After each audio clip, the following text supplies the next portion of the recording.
talk trash to me. Who? Nick's trying to talk trash to me about my lowly rated podcast. Saying trivia. I tried to this morning give you some This not guy's so taking subtle, shots at everybody. I tried this morning to give you some not so subtle motivation in our little daily meeting. Like, hey man, you really try at this thing, you can make some money on it. And instead, every Wednesday, you're like to Gianna, like, today or should we roll it to tomorrow? Gianna saves my podcast. I ramble and then Gianna just works her magic. First hour of First Things First. We have a spectacular show. It is, after a spectacular game. Today, after the game of the year, the number 1 seeded Seahawks, now the team to beat in the NFC. Wow. Meanwhile, First Things First, Full 4. Who do you trust more?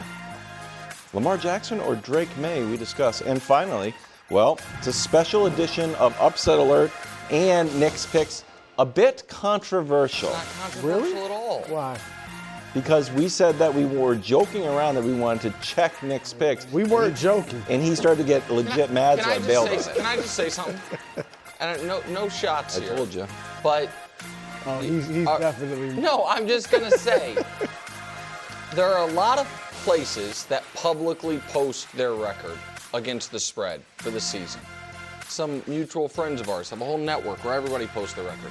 Everyone's getting crushed, except for me and Danny Parkins, who are right around 500, which for this season you is two are doing the great. best? I don't know if we're the best in the whole media, but last year we literally were the 2 best in the whole media. This year, 500 is like 600 this year because everyone's 10 games under. Not us, though. So I don't need advice from your 14-point upset alert over the course of the season, Palio. We have to pick upsets. There is a difference. Of course. We're not doing the spread. But if Coach and Greg want to give me advice, I'll listen. Clock struck midnight and Sam Darnold did not turn into a pumpkin. Actually went Cinderella mode after throwing 2 picks and erasing a 16-point deficit to win in overtime. It depends where you live, where the clock struck midnight, okay? Sure, yeah. Here was Darnold postgame. I think for us, it was just, for me especially, I've had games like this in the past where, I haven't played necessarily my best football and turned the ball over, but at the end of the game, you see yourself on the other side. It's not great when you have, interceptions and turnovers. You want to limit that, but all you can do is fight back. And for us, I was just going to continue to plug away. Ian. Darnold by drive last night. We're laughing at Ian's little... Look at the bottom left corner of your screen, little America. bug. Wham, Those bam. little Thank you, Easter Sam. eggs. First things first. First 8 drives, he was not good, went pumpkin. Last 5 drives, it's 8 not- for 12, 67%, 2 touchdowns, passer rating of 129, and 3 2-point conversions. That was good. Did Darnold change his narrative last night? Yes, he did. Wow. No question about it. And all week I was saying what? Sam, prove me wrong. That's true. And he did. I said it at least twice, maybe 3 times on this 3 show. times, yeah. It didn't hurt him that I put him number 1 on the Bud list. I mean, I gave him a little help. You said you believed And it. he delivered. And Nick, I think the way it happened is perfect. That's I the might agree perfect with. way to end this narrative about you. Okay. A lucky Now- 2-point conversion. No. He started out terribly, obviously. 2 interceptions. The first 50 minutes, he was living down to the narrative. Yes. And everybody was like, here we go again. They're done. He's not a guy you can rely on in the playoffs or in big games. And the Seahawks season is basically, they're not going to make any noise. And here's the thing. He knew all that. He knows the narrative that has surrounded him.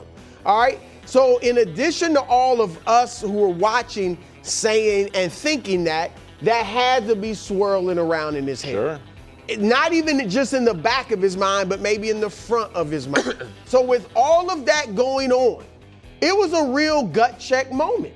It's like, is this really who I am? Just a guy that can play against tomato cans? Or can I really deliver against the big teams in the big moments? Yeah. And so I think with all of that going on, for him to do what he did and turn it around that way, I thought it was great. Now, I'm not saying he's about to be a Hall of Fame or anything. I'm just saying he stepped up huge in a big moment. And I do think, Nick, you had the numbers up there. In overtime, he was 5 for 6, 49 yards. Obviously, the touchdown, the 2-point conversion. He was good in overtime. Huge I game. do not think he was good in the comeback. And I think so. That touchdown pass wasn't bad. Obviously, Rashid Shaheed was saved him, but then he picked it up. Shaheed saved him. The part of the comeback was a terrible pass on a 2-point conversion that got batted down. And listen, I will give him credit for the touchdown pass prior to the 2-point conversion, but that was more about, as they showed on the broadcast, the tight end's route and a coverage bust and him being wide open. And I feel like his coach was telling us during the comeback he had lost faith in him, understandably. Here's a play on 3rd and 10 in a tie game with 4 minutes left, where, to me, Mike McDonald is saying, if we run the video, I do not believe that's, or 3rd and 7, Sam Darnold can be trusted to throw the ball down the field right now. In overtime, he came through with some great plays, Brew, where I will meet you halfway is this. I think he now has a chance to change the narrative. But to me, and I know we throw around terms as if they have real definitions on the show when we made them up. But I had said a few weeks ago, Darnold to me is not a pumpkin mode candidate. Pumpkin mode to me implies a player who's not that good, who is playing at a high level, who will eventually regress. And I think Darnold has proven he is good. So I don't think pumpkin mode is what we were, even when we were talking about with Darnold. It's only been 2 years, or what? Right, but it's also just been big moments. It's more gets tight against the best opponents in big moments. Not that all of a sudden he's going to go back to being Sam Darnold. At the risk of being argumentative, going pumpkin is what you're referring to. Going pumpkin, a guy comes back down. Pumpkin mode. Fair enough. All right, so maybe that's the distinction. But I watched this game like everyone did, and for the first 3.5 quarters, said, this sucks so much for the Seahawks. Right. They are such an excellent team that they now know that our quarterback is going to play his worst ball in our biggest moments and will have no reason to have any faith come the playoffs. The hope for Seattle would be his own, because that usually, if a guy gets tight in big spots, I understand you've talked about, against good teams versus bad teams. I have more focused on the super high leverage games, which always do come against good teams, where I just feel like he has been unsure of himself and not played with a level of confidence. That's usually a mental thing. And I will be open to the possibility this game, that overtime, what Rashid Shaheed bought him with the opportunity to make up for those picks, changed the trajectory of this season. So I don't think that he, for me at least, changed the narrative. But the overtime gives him the opportunity to change the narrative because I think the Seattle team is exceptional. I think the Rams are the best team in football, and they have played the Rams once. Darnold melted down. They almost won. They played the Rams again. Darnold was awful for 3.5 quarters. They won anyway. And so does the distinction I'm drawing make sense to you, Brew? Yeah, but what do you think about him? Because I actually think they went into the game, the coaching staff, having question marks about Correct. They were just running the ball. Because they only threw 6 times in the first half. And then in the second half, it got away from them. They had to pass the ball. Right. And so they did it. But you don't think the players in that locker room, the coaches, feel a lot better about him? I mean, in a boxing analogy, he was getting beat around the ring. And then he had to look in the mirror and say, okay, what am I made of? And I think he rose to the occasion. So hold on. You said, oh, yeah. Can we stay here just for another second? Mm-hmm. I think what you asked there is a very interesting question. Do his teammates and coaches feel better about Sam Darnold today than they did 24 hours ago right now. Because if they do, to me, that means going into the game that they had all of the deep concerns we do. And if you watch that game, like when they do, rewatch as a team, when they go over the film, don't you think they're going to see for 85% of that game a Sam Darnold that they've only ever seen one other time this year, the other Rams game, and that is. But you can't act like the rest of the game doesn't matter. In fact, to me, that makes it more impressive that he came back from it, because you're right, it is a mental thing at times, and that's what the hump he had to get over was mental, and he did. I agree that it makes it more impressive. I guess the point that I am trying to make, and maybe I'm making it poorly, is that game as a whole yesterday did not give me more confidence that in the next playoff type game they play, whether that's week 18 against the Niners, maybe with the 1 seed on the line, or in the actual playoffs, that we're going to get the overtime Sam Darnold versus the first 3.5 quarters Sam Darnold. But it's certainly more likely than it was if he had lost the game, right? Right, but you guys aren't. What if he just had? You guys, to me, you guys are not thinking about the possibility of what if he just had a. I think the better thing would have been a normal game. Where he doesn't. I don't. So that's where we're disagreeing. I think he needed to show that he could play that poorly and then do it. I mean, you never want him to play poorly, but the ability to come back from the terrible game he was having, I think that's impressive. Okay. And here's look, going into their first playoff game, I will not say. I don't trust Sam Darnold. Ooh, now, I'm not saying I will not. I just don't think it's binary. But let me finish. Yeah. I will not be like, oh, Darnold's going to be great. I'm just saying I won't expect 3 or 4 interceptions like I probably would have before. Okay. Had he not turned that around, I'd have been like, they're done. He's probably going to throw 2-3 picks in their first playoff game. Right, but what would your expectations have been if they had won the game 24-21 with Darnold throwing no picks and, not a game-winning touchdown? I'd have been like, That's maybe, not him, though. That's that graphic that Josh had. He has no passer ratings in the 90s. Right. That's not him. There was a shot of him on the sidelines. It almost looked like he was reading Twitter, and he took a deep breath. He's like, it was a good job by the production team. Then he came out and threw that easy 2-point conversion. I was like, oh, that's good for his confidence. I bet he starts cooking. Then he turned it around like, look, he was 0-3 against the Rams. They were averaging as a team 16 points. They put up 38. Yeah. I think you got to feel pretty good. Okay. Played like a stud. Seattle and Carolina next Sunday. On the other side, weird game for the Rams, though. Firmly in control. Stafford was amazing. 457. Puka had 225, 2 touchdowns, and another apology post-game, this time for criticizing the refs. Again, here's Stafford. Take a listen. Go play.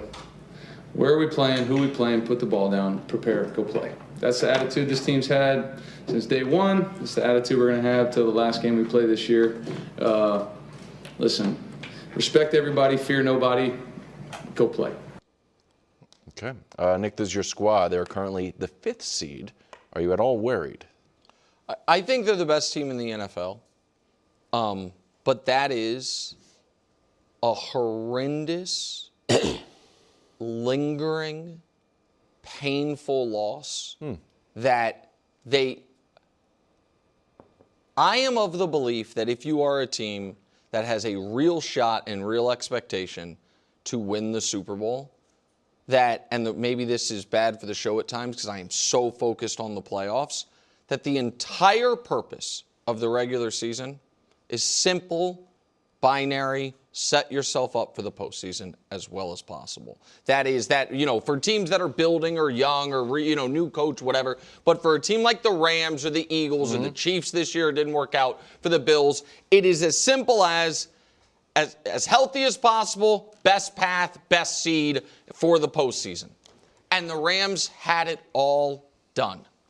They are up 16 points with the added benefit of they are going to absolutely own the Seahawks and their quarterback mentally, who I think is the second best team in the conference. If they were to play again, everything was rolling, and then a cascade of errors, some unlucky, i.e. the 2-point conversion, some unforced, i.e. what I thought was Sean McVay not understanding in overtime that a tie for them was almost the exact same as a win, which should have adjusted his overtime strategy. A tie for them was a tie for them because then they have the head-to-head with Seattle. So it's this because it's 1-0-1. Right. For Seattle, a tie was no good. For the Rams, but you wanted them to go for 2? The Rams on their touchdown, 100%.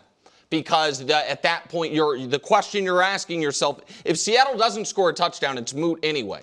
So you need to be asking yourself, do we have a better chance of getting a 2-point conversion or stopping a 2-point conversion? And when you have moved the ball at will all game, I would have gone for it. But it wasn't just that. It was to Sean McVay, after being so aggressive in the first half, got conservative in the fourth quarter. They had so many opportunities to essentially lock up the 1 seed and not give Darnold the chance for this redemption where we are all talking, they're dead, you can't trust him, and they blew it. And so I still like their chances because I think they are the best team, but they are now likely going to be on the road the whole time. They are likely not going to get a round 1 bye, and that takes them from, to me, where they were going to be overwhelming favorites for the NFC to the best team, but I don't even know if they're favorites.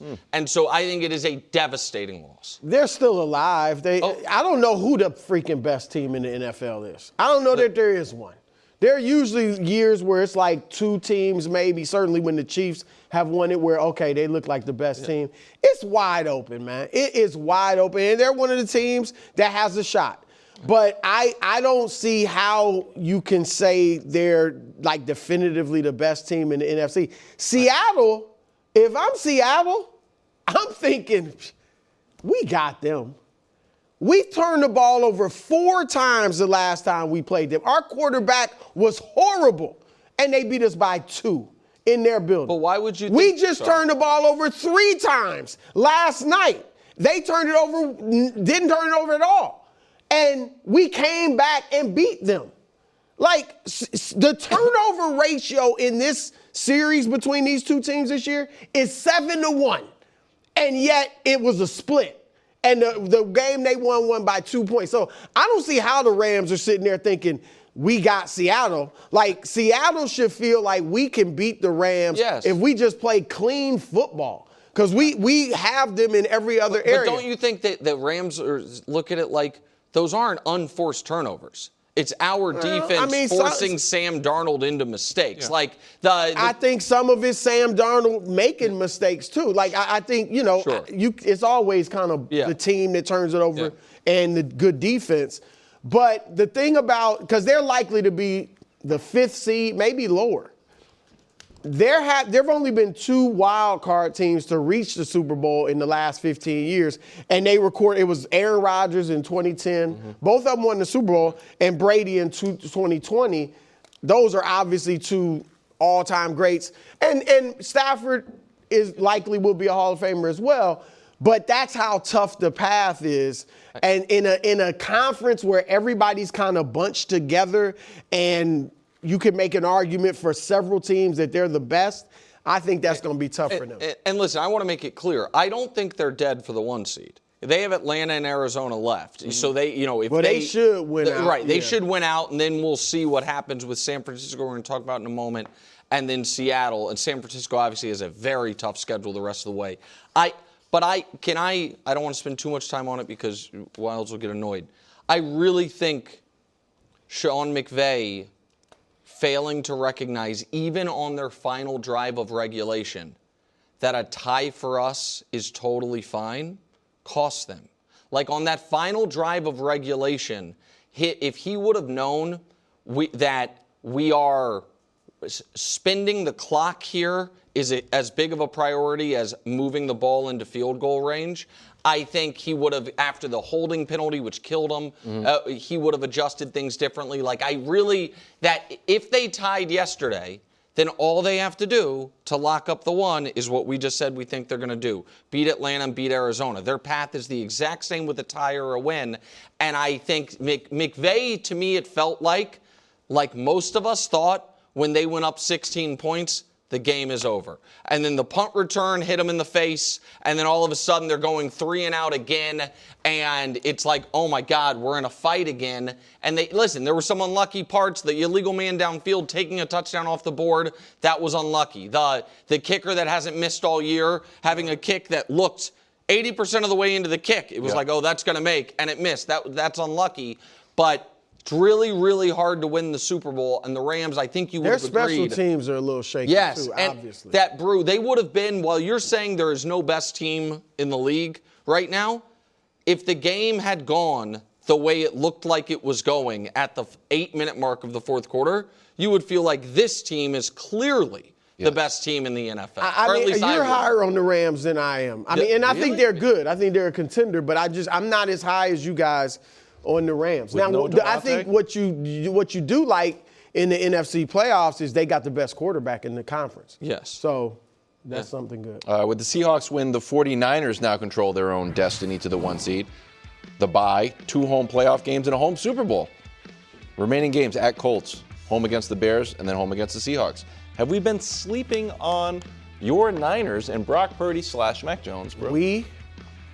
Not we. Bro, you haven't. I've been trying to get the Niners in the show for weeks. You have been trying to get Brock Purdy in the show. Who's he play for? We're not talking Brock Purdy without talking Niners, all right? You two have been comatose on the Niners. What's Mac Jones left? You only want to talk Niners if it's Mac Jones or if Brock Purdy throws 3 interceptions or it's bad. But Purdy's been good. You might be right. So we don't even mention the Niners. And they have been playing tomato cans, so it's just like, Well, they've beaten Seattle.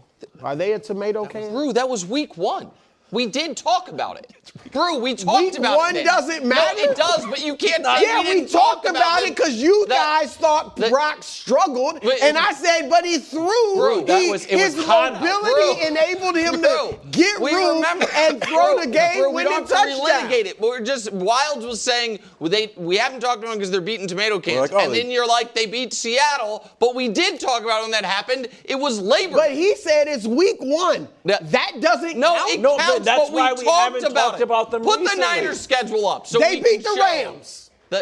We talked about it. Yes, we did. I'm not sure we did. They beat the Rams. They beat the Rams. And look, you play who's in front of you. Sorry, we want to do you want to do 10 minutes Now, on I will say this. Titans and the Browns. They had a bye. They had the Titans game. The Browns, bro, hold on. Okay, let me ask you this. Yeah. The Browns, the Titans, whoever you want to throw in. Well, if Brock Purdy had struggled. Well, that's news. Yes, that's how news works. That's news? Yes. Man bites dog, Several dog quarterbacks bites man. struggle every week. Bro. Do we talk about all of them? Against the Titans, He is the starter. Period. The end. Bro. But why are we talking about him if he struggles if we know he's the starter? They are 5 wins away from the Super Bowl.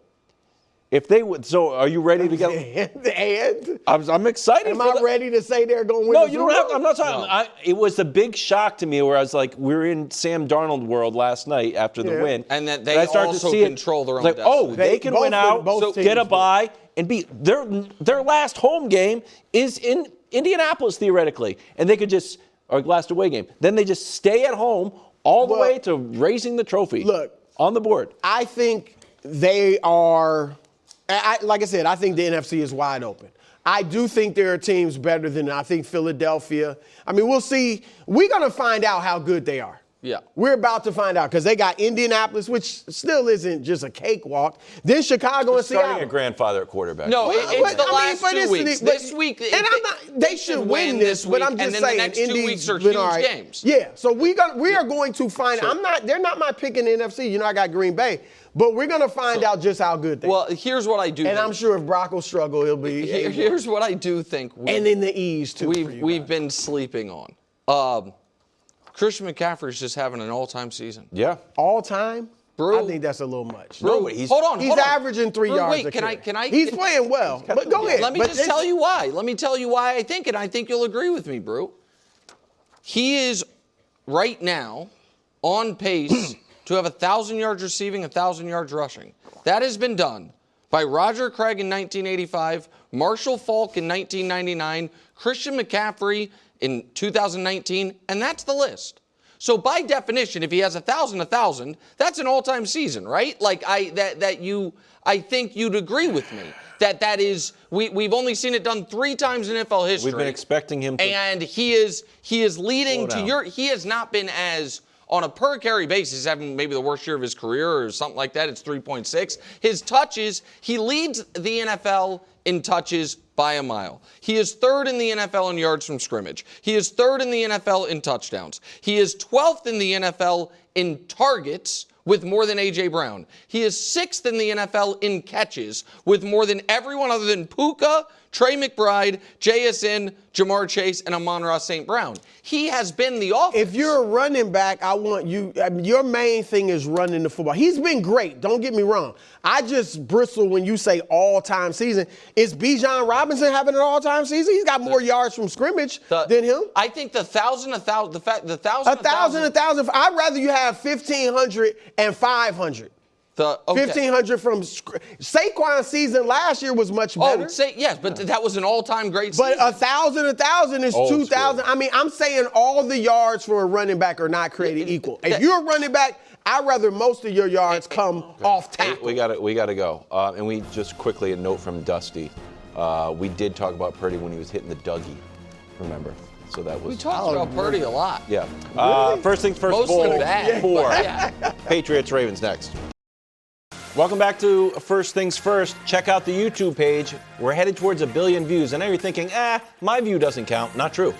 It counts every single one. 965,221,995 when I last checked. So your views do count. But everyone who's watched since you last probably checked, they did. It's probably, that's right. Since I've checked it. But still, on Monday, they'll count again. thank you for your support. We appreciate you spending some of your time with us. That's so kind of you, Wild. Thanks. First Things First Bowl, Part 4. Patriots at Ravens, Sunday night. Drake Maye looking to avoid losing back-to-back games. Lamar looking to build on his best passer rating since How you got all these Halloween great Eve. graphics and I'm just still. You have a whole, we hire several groups of people for you. It feels biased. I made a neutral graphic for us, okay? Even though this is a heated battle for the left side of the desk. Drake Maye versus Lamar, common opponents.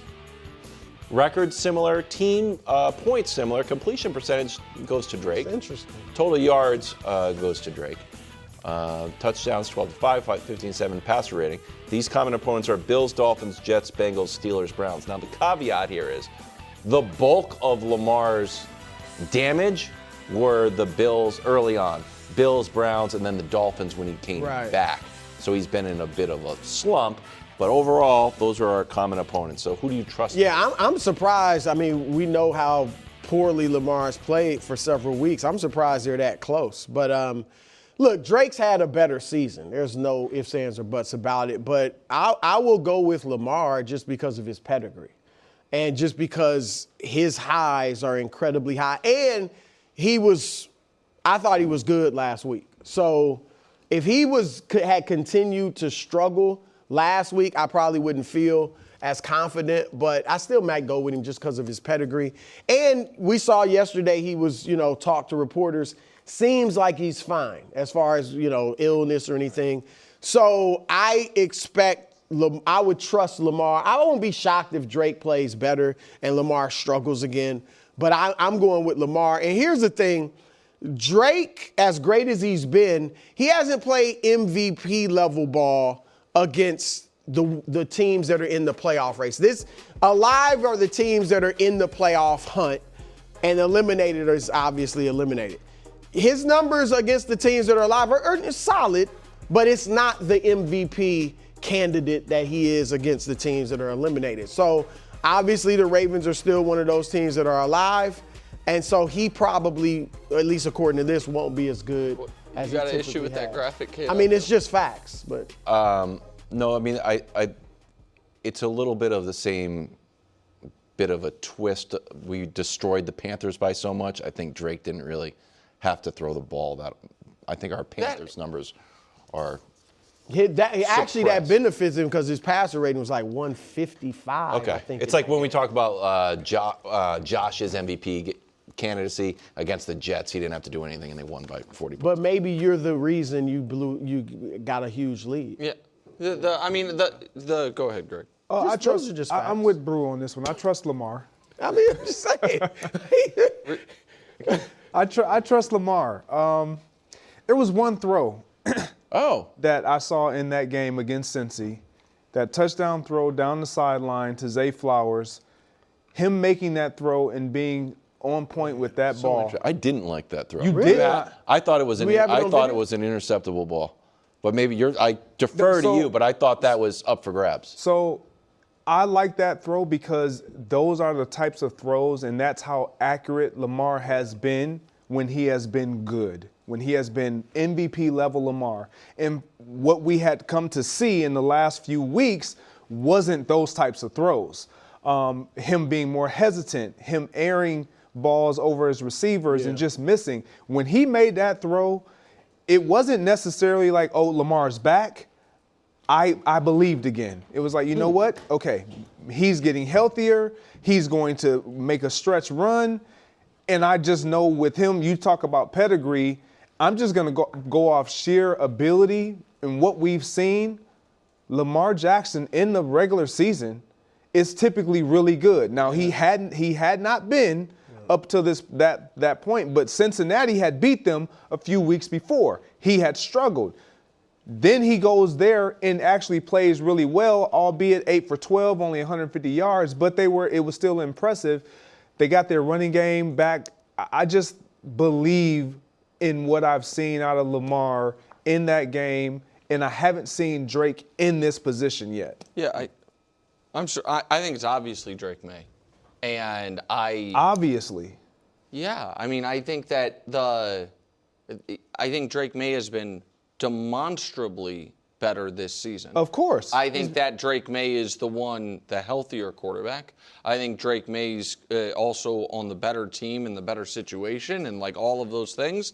I also think, and this is, I think, maybe the more controversial opinion of it, I maybe should have said this at the beginning, I think moving forward, I just probably trust Drake Maye more than Lamar Jackson. Wow. For the rest of their careers? I just think I think that Drake Maye, I said this 2 months ago that I thought Drake Maye, or a month and a half ago, was for me when I'm doing like the quarterback top fives, I've got to find a spot for Drake Maye. That I believe in the player that year, and I think that there are some concerning signs for Lamar that the best football from him is he's not going to quite reach that height again. And I think he's going to deal with a coaching change this offseason. I think he's going to deal with a coordinator change this offseason. I think the fact that Lamar Jackson seems to have stopped utilizing his legs as such a dynamic weapon not only makes him easier to defend and less of a threat running the ball, obviously, but I think it's impacted his passing. And so for all I need to see how Drake plays in a postseason game in a big spot. Sure. But when I'm evaluating this, that's not like a positive check for Lamar when I'm evaluating him as his postseason play. And so it matters maybe a little less in this comparison. I think Drake Maye is right now, this moment for this season, the better player. And I think that Drake Maye next year will be better than he was this year. And I don't know what direction Lamar Jackson is going to be going. And I don't know what the coaching change that I anticipate is coming will impact on him. So is that's based on basically that 5-game stretch? Has to be. Which wasn't like he had the 1 or 2 games that were horrible. Here it is, Lamar this season, Brew. Yeah. First 5 games versus last. First 5 games. 6. First 5 games, he was amazing.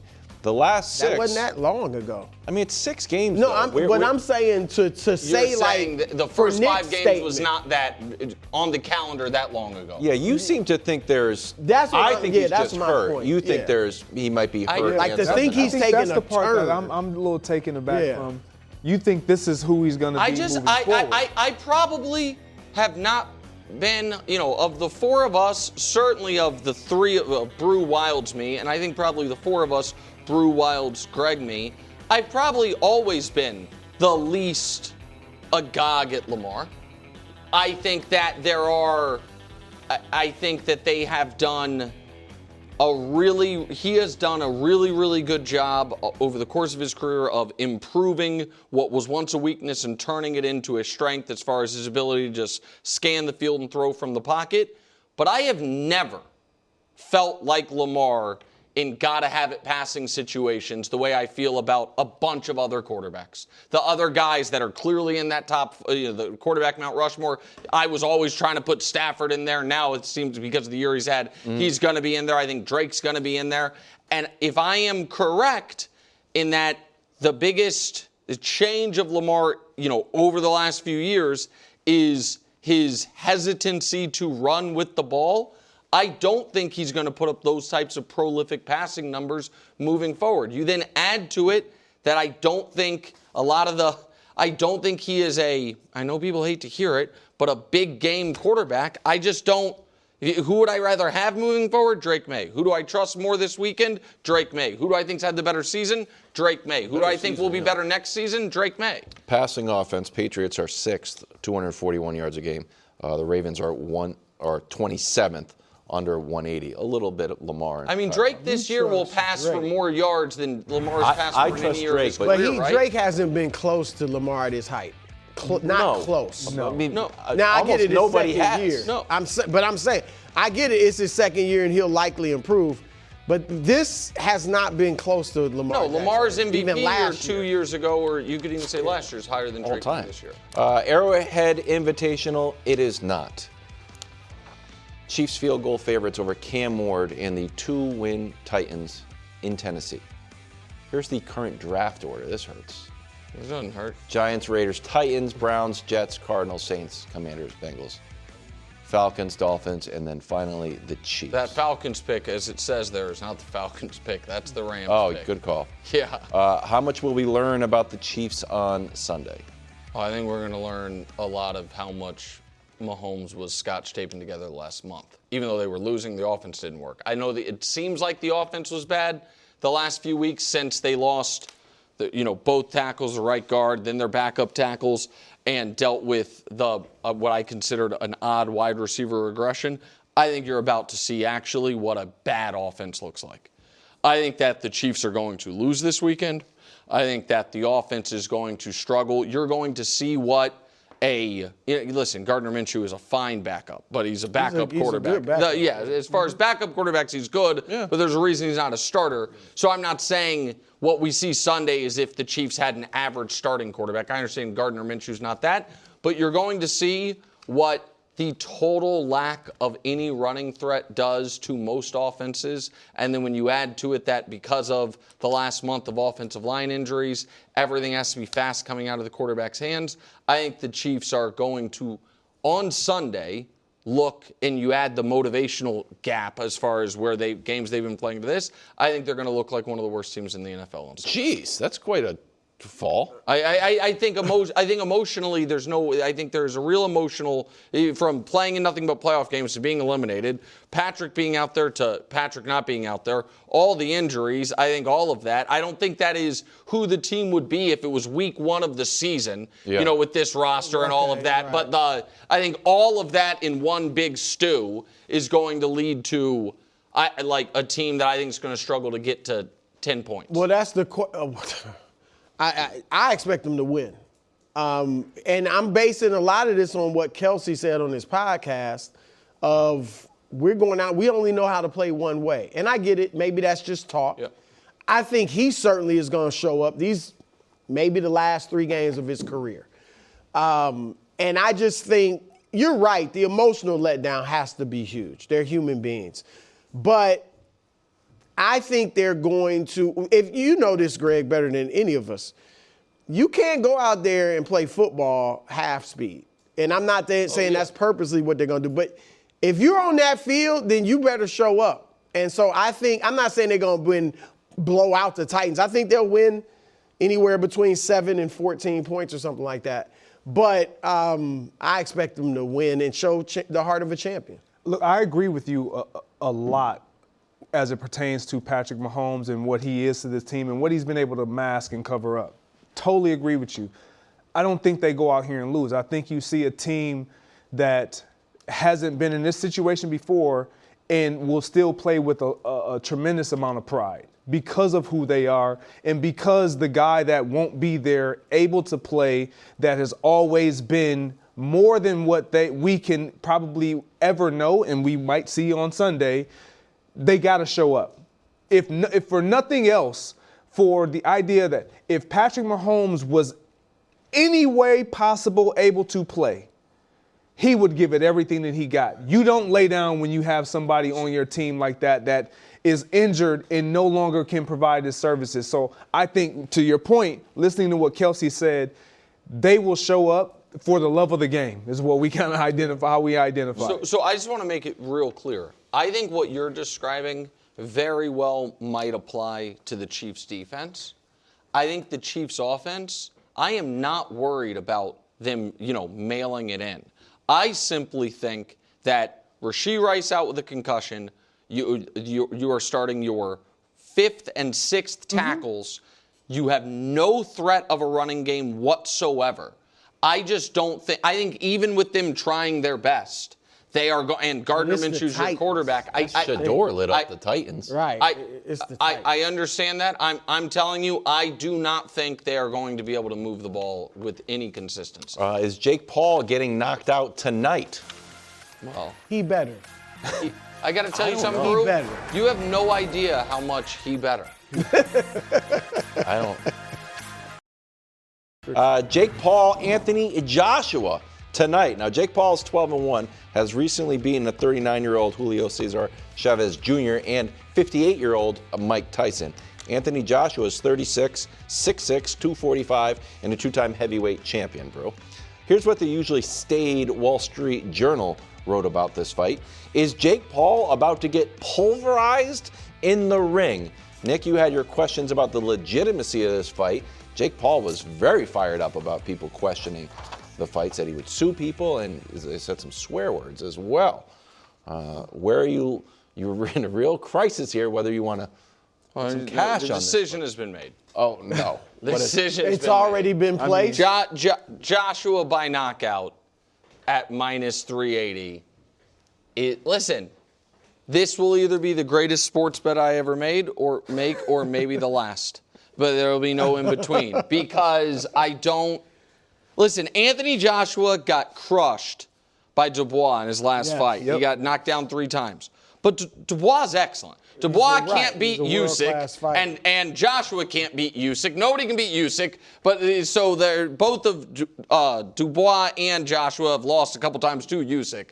But aside from that, he's excellent. Anthony Joshua is excellent. And here's the key thing: he's a professional heavyweight.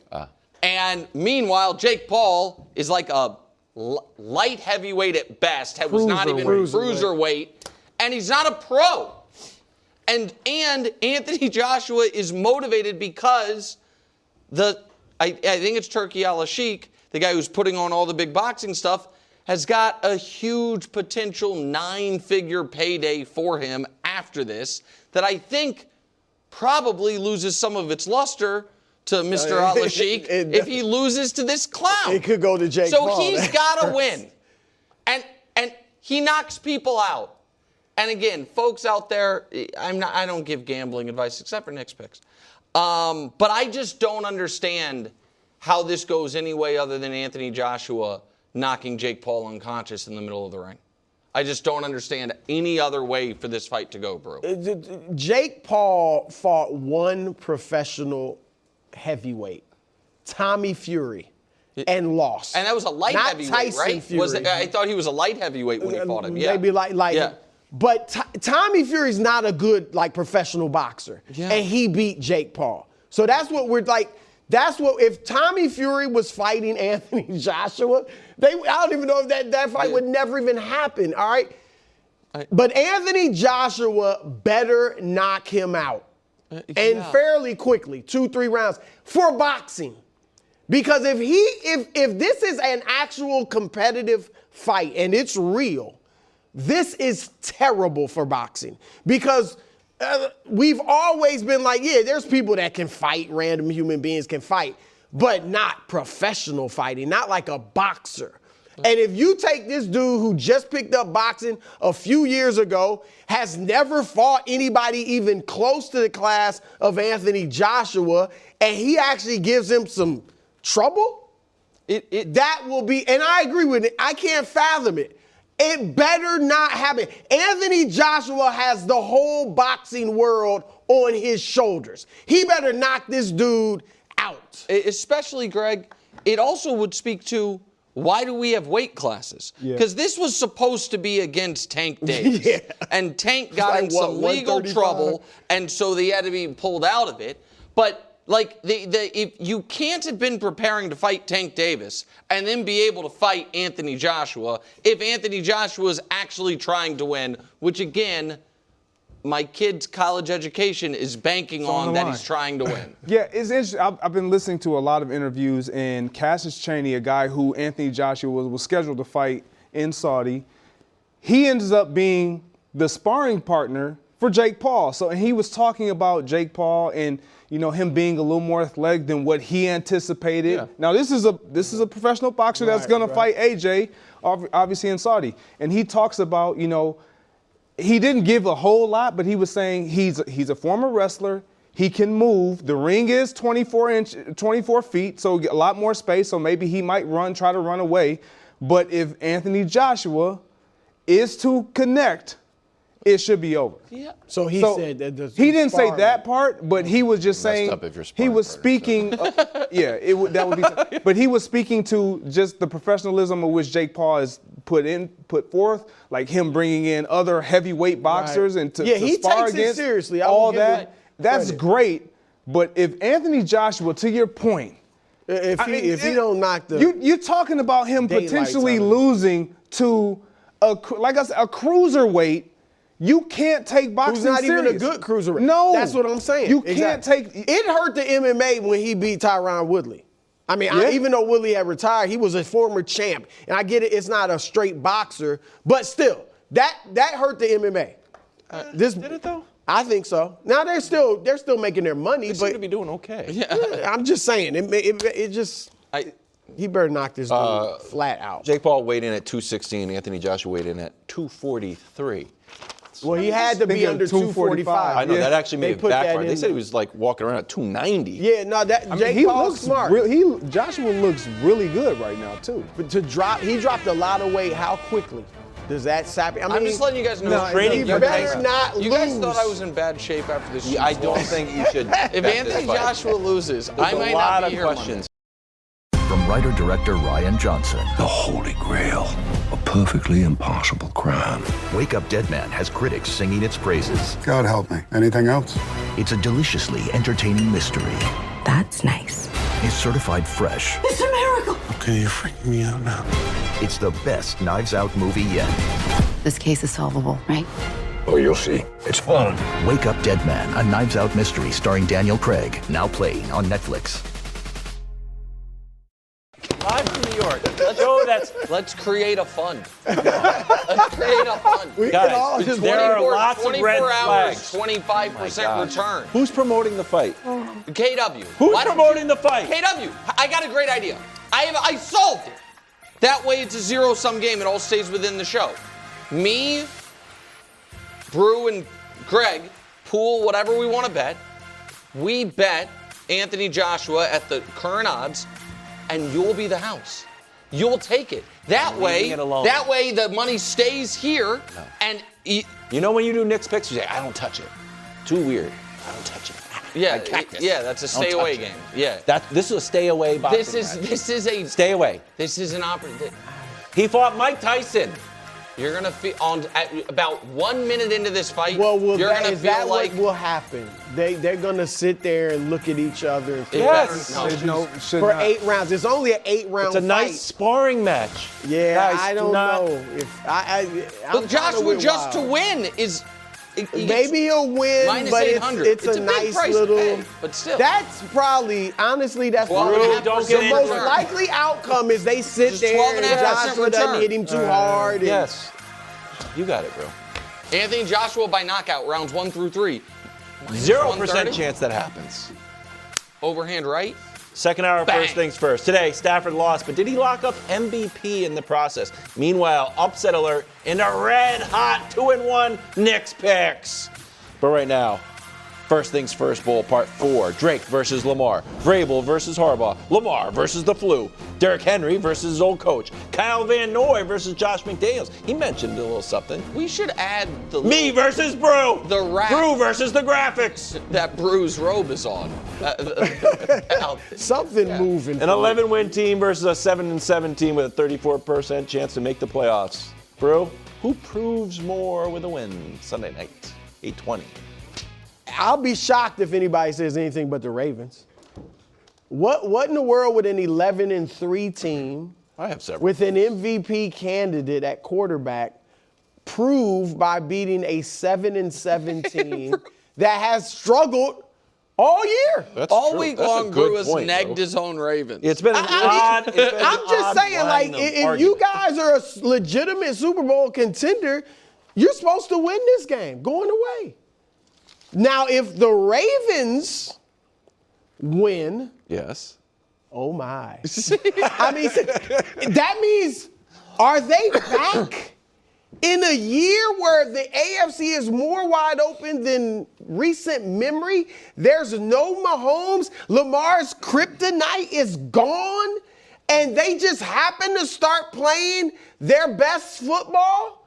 He returns the vintage one. I'm just saying, if it happens, if the Ravens go out there and look really good and win, Oh my. the whole AFC playoff field will be like, uh-oh, Lamar is back just in time. I'm serious. It's funny, but I'm just saying. I'm not saying that's what we're going to see. I'm just saying, if the Ravens win this game and look good doing it, Oh my. it means something. That's why we can't really have a beef, just because I. Just a lot of oh my, Greg. So what do for you me, think? it's the Pats. How? I'm about to tell you. All right. That's why we answer the questions. Like, there's been a couple times this season where this team has, I wouldn't even say it's been real adversity. Obviously, week 1, the Pats losing to the Raiders, and that was kind of a shocker. But we didn't know who they were. No, it's, whatever. When they lost to the Steelers in the 5-turnover game, how they respond after that loss, we kind of felt like, okay, this is going to tell us a lot about them.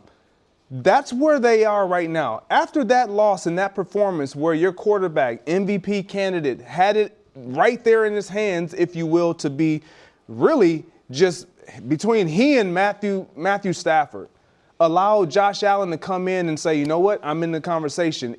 And he didn't deliver. Yep. And that was the first time we really saw Drake Maye not deliver and not put the team on his shoulders and execute at a high level, a level that we've become accustomed to, why you feel like he's in that top 5 and he's ascending above guys like Lamar Jackson.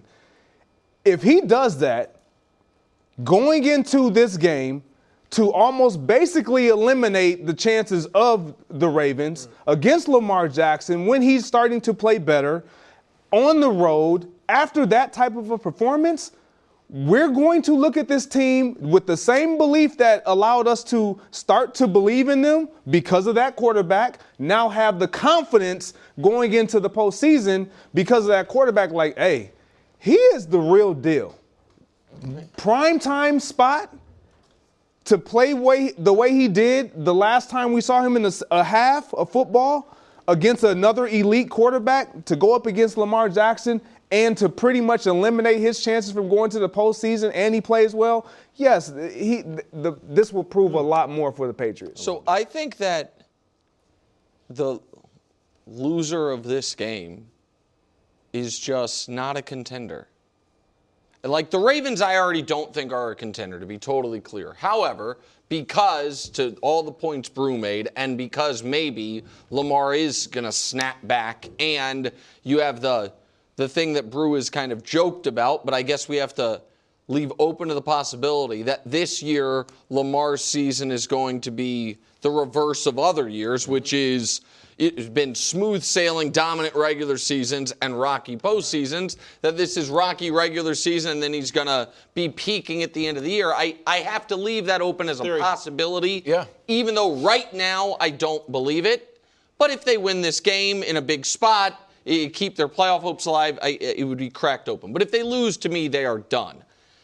And the Pats, this might seem unfair, KW, but this is where the distinction between Super Bowl contender and nice building block season comes in. Yeah. If they lose this game and they fall to 1-4 against teams above 500, and they have had back-to-back prove-it moments against playoff, certainly a playoff caliber team in Buffalo, and then a playoff adjacent team in Baltimore, and they lose both, it's going to be hard to believe that they are about to then, come the postseason, win 3 straight playoff games against obvious playoff caliber teams. So to me, it's not so much about what the winner proves as what it proves to me about the loser. That the loser we can cross off as teams that could hoist the Lombardi at the end of the Ravens year. probably won't even make the playoffs if they lose. If they lose, yeah. I don't know if I'm willing to go that far, but Greg supported me on basically you're asking, was that a good loss for to the Bills? And that was my whole theory. If they bounce back, it will prove, that was a good loss. 2 back-to-back good losses, tough for me to roll out. At the same time, if you lose to the number 1 defense since week 6, I know we have on the screen that they're the 15th best, but since week 6 when they kind of turned it around, whether it was the toys or they just figured it out, they've been an excellent defense. They were second and the Rams were first, but the Rams let up so many points. They are now the first. The other big thing that would prove to me is that we have one big Achilles heel on the defense. It's not the run. Its run's not great, but it's not a huge Achilles heel. This is from Mike Reese. Weakness versus weakness in the red zone. The Patriots defense ranks last in the NFL in touchdown percentage allowed in the red zone, while the Ravens offense is 31st. If we can't stop the Ravens, now the good thing is, and it's a weird stat, we don't allow a lot of teams into the red zone. But once you get there, you score. So it's at this point, a team goes down like, man, can we please stop them? The answer is always no. So if Lamar gets in there and just continues to score and you guys aren't good at it, I'm like, you know what? There's a real Achilles heel a real ceiling on this team. Can I ask you a question about the Patriots offense against the Ravens defense? Sure. Because Brew, earlier you showed the graphic about Drake Maye against playoff teams still alive, where he's been solid. I think more than solid. He's been like, those stats would be like a B+ Just not MVP, for the year, right. and then the other games they'd be like an A+ for the year essentially. I understand you're making the point that the Ravens over this last segment of the season have 1, 2, or 3 in all these defensive categories. But I don't know if you think, I don't think the Ravens right now have a better defense than Denver, than Houston. No. Or I happen to think one of the more underrated defenses in the conference is the Chargers, which has been carrying them the last few weeks. If Drake Maye struggles at all against this Ravens defense, will it not at all shake your confidence that in the playoffs when they play defenses that are at least as good as this Ravens defense, like the Chargers, the Texans, or the Broncos, that he is going to struggle similarly? I'm not really worried about the offense, to be honest with you. If we somehow lose, but wasn't that graphic what you were talking about the Ravens defense being really good and it's slowing you guys down? Yes, that's what I'm saying. I'm not willing to. It's not going to eliminate it. Oh, we lost to the best defensive team since week 6. I'm not willing to say we're totally done. No, but will that not make you think that if you guys play a defense such as the Texans, the Broncos, or the Chargers, which is half the playoff field, it would be concerning. Or the Ravens defense again? Like, that's the other thing. Like, that would, if you guys lose this game, the Ravens could be in the playoffs. Like, that to me would, I'm not trying to be a pain in the ass. Like, that to me is a fair concern. It would be concerning. Like, I think Drake's bad game was a little bit overblown against the Bills. We scored 31 points. Horrible. No, and I think he would have, some of the counting stats, I think would have added up a little bit more if Travion didn't have some big runs and we only got the ball a handful of times in the second half. So I think those are a little bit overblown. Time now for a segment so hot My grandmother puts it in the eggnog and then starts saying, "Where's the mistletoe?" My grandma. Is she coming over this year? Oh yeah. Oh yeah. In spirit. She passed away years ago. That's what I thought. That's why I was asking. Oh, it's hilarious, Greg. That's great around the holidays. Oh, that's great from you. No, I mean, I'm laughing at your joke. Oh my goodness. I'm laughing at your joke. Great way to start a segment. Thanks, guys. Around the holidays, it hurts extra too, so thanks for that. Standings for upset alert.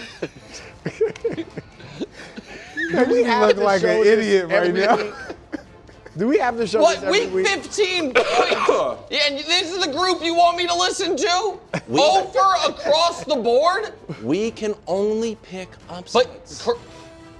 KW, you get points. The over means nobody even covered. Well, we didn't. You all week long you talked about how the Bills were gonna win. No. You then picked the Patriots.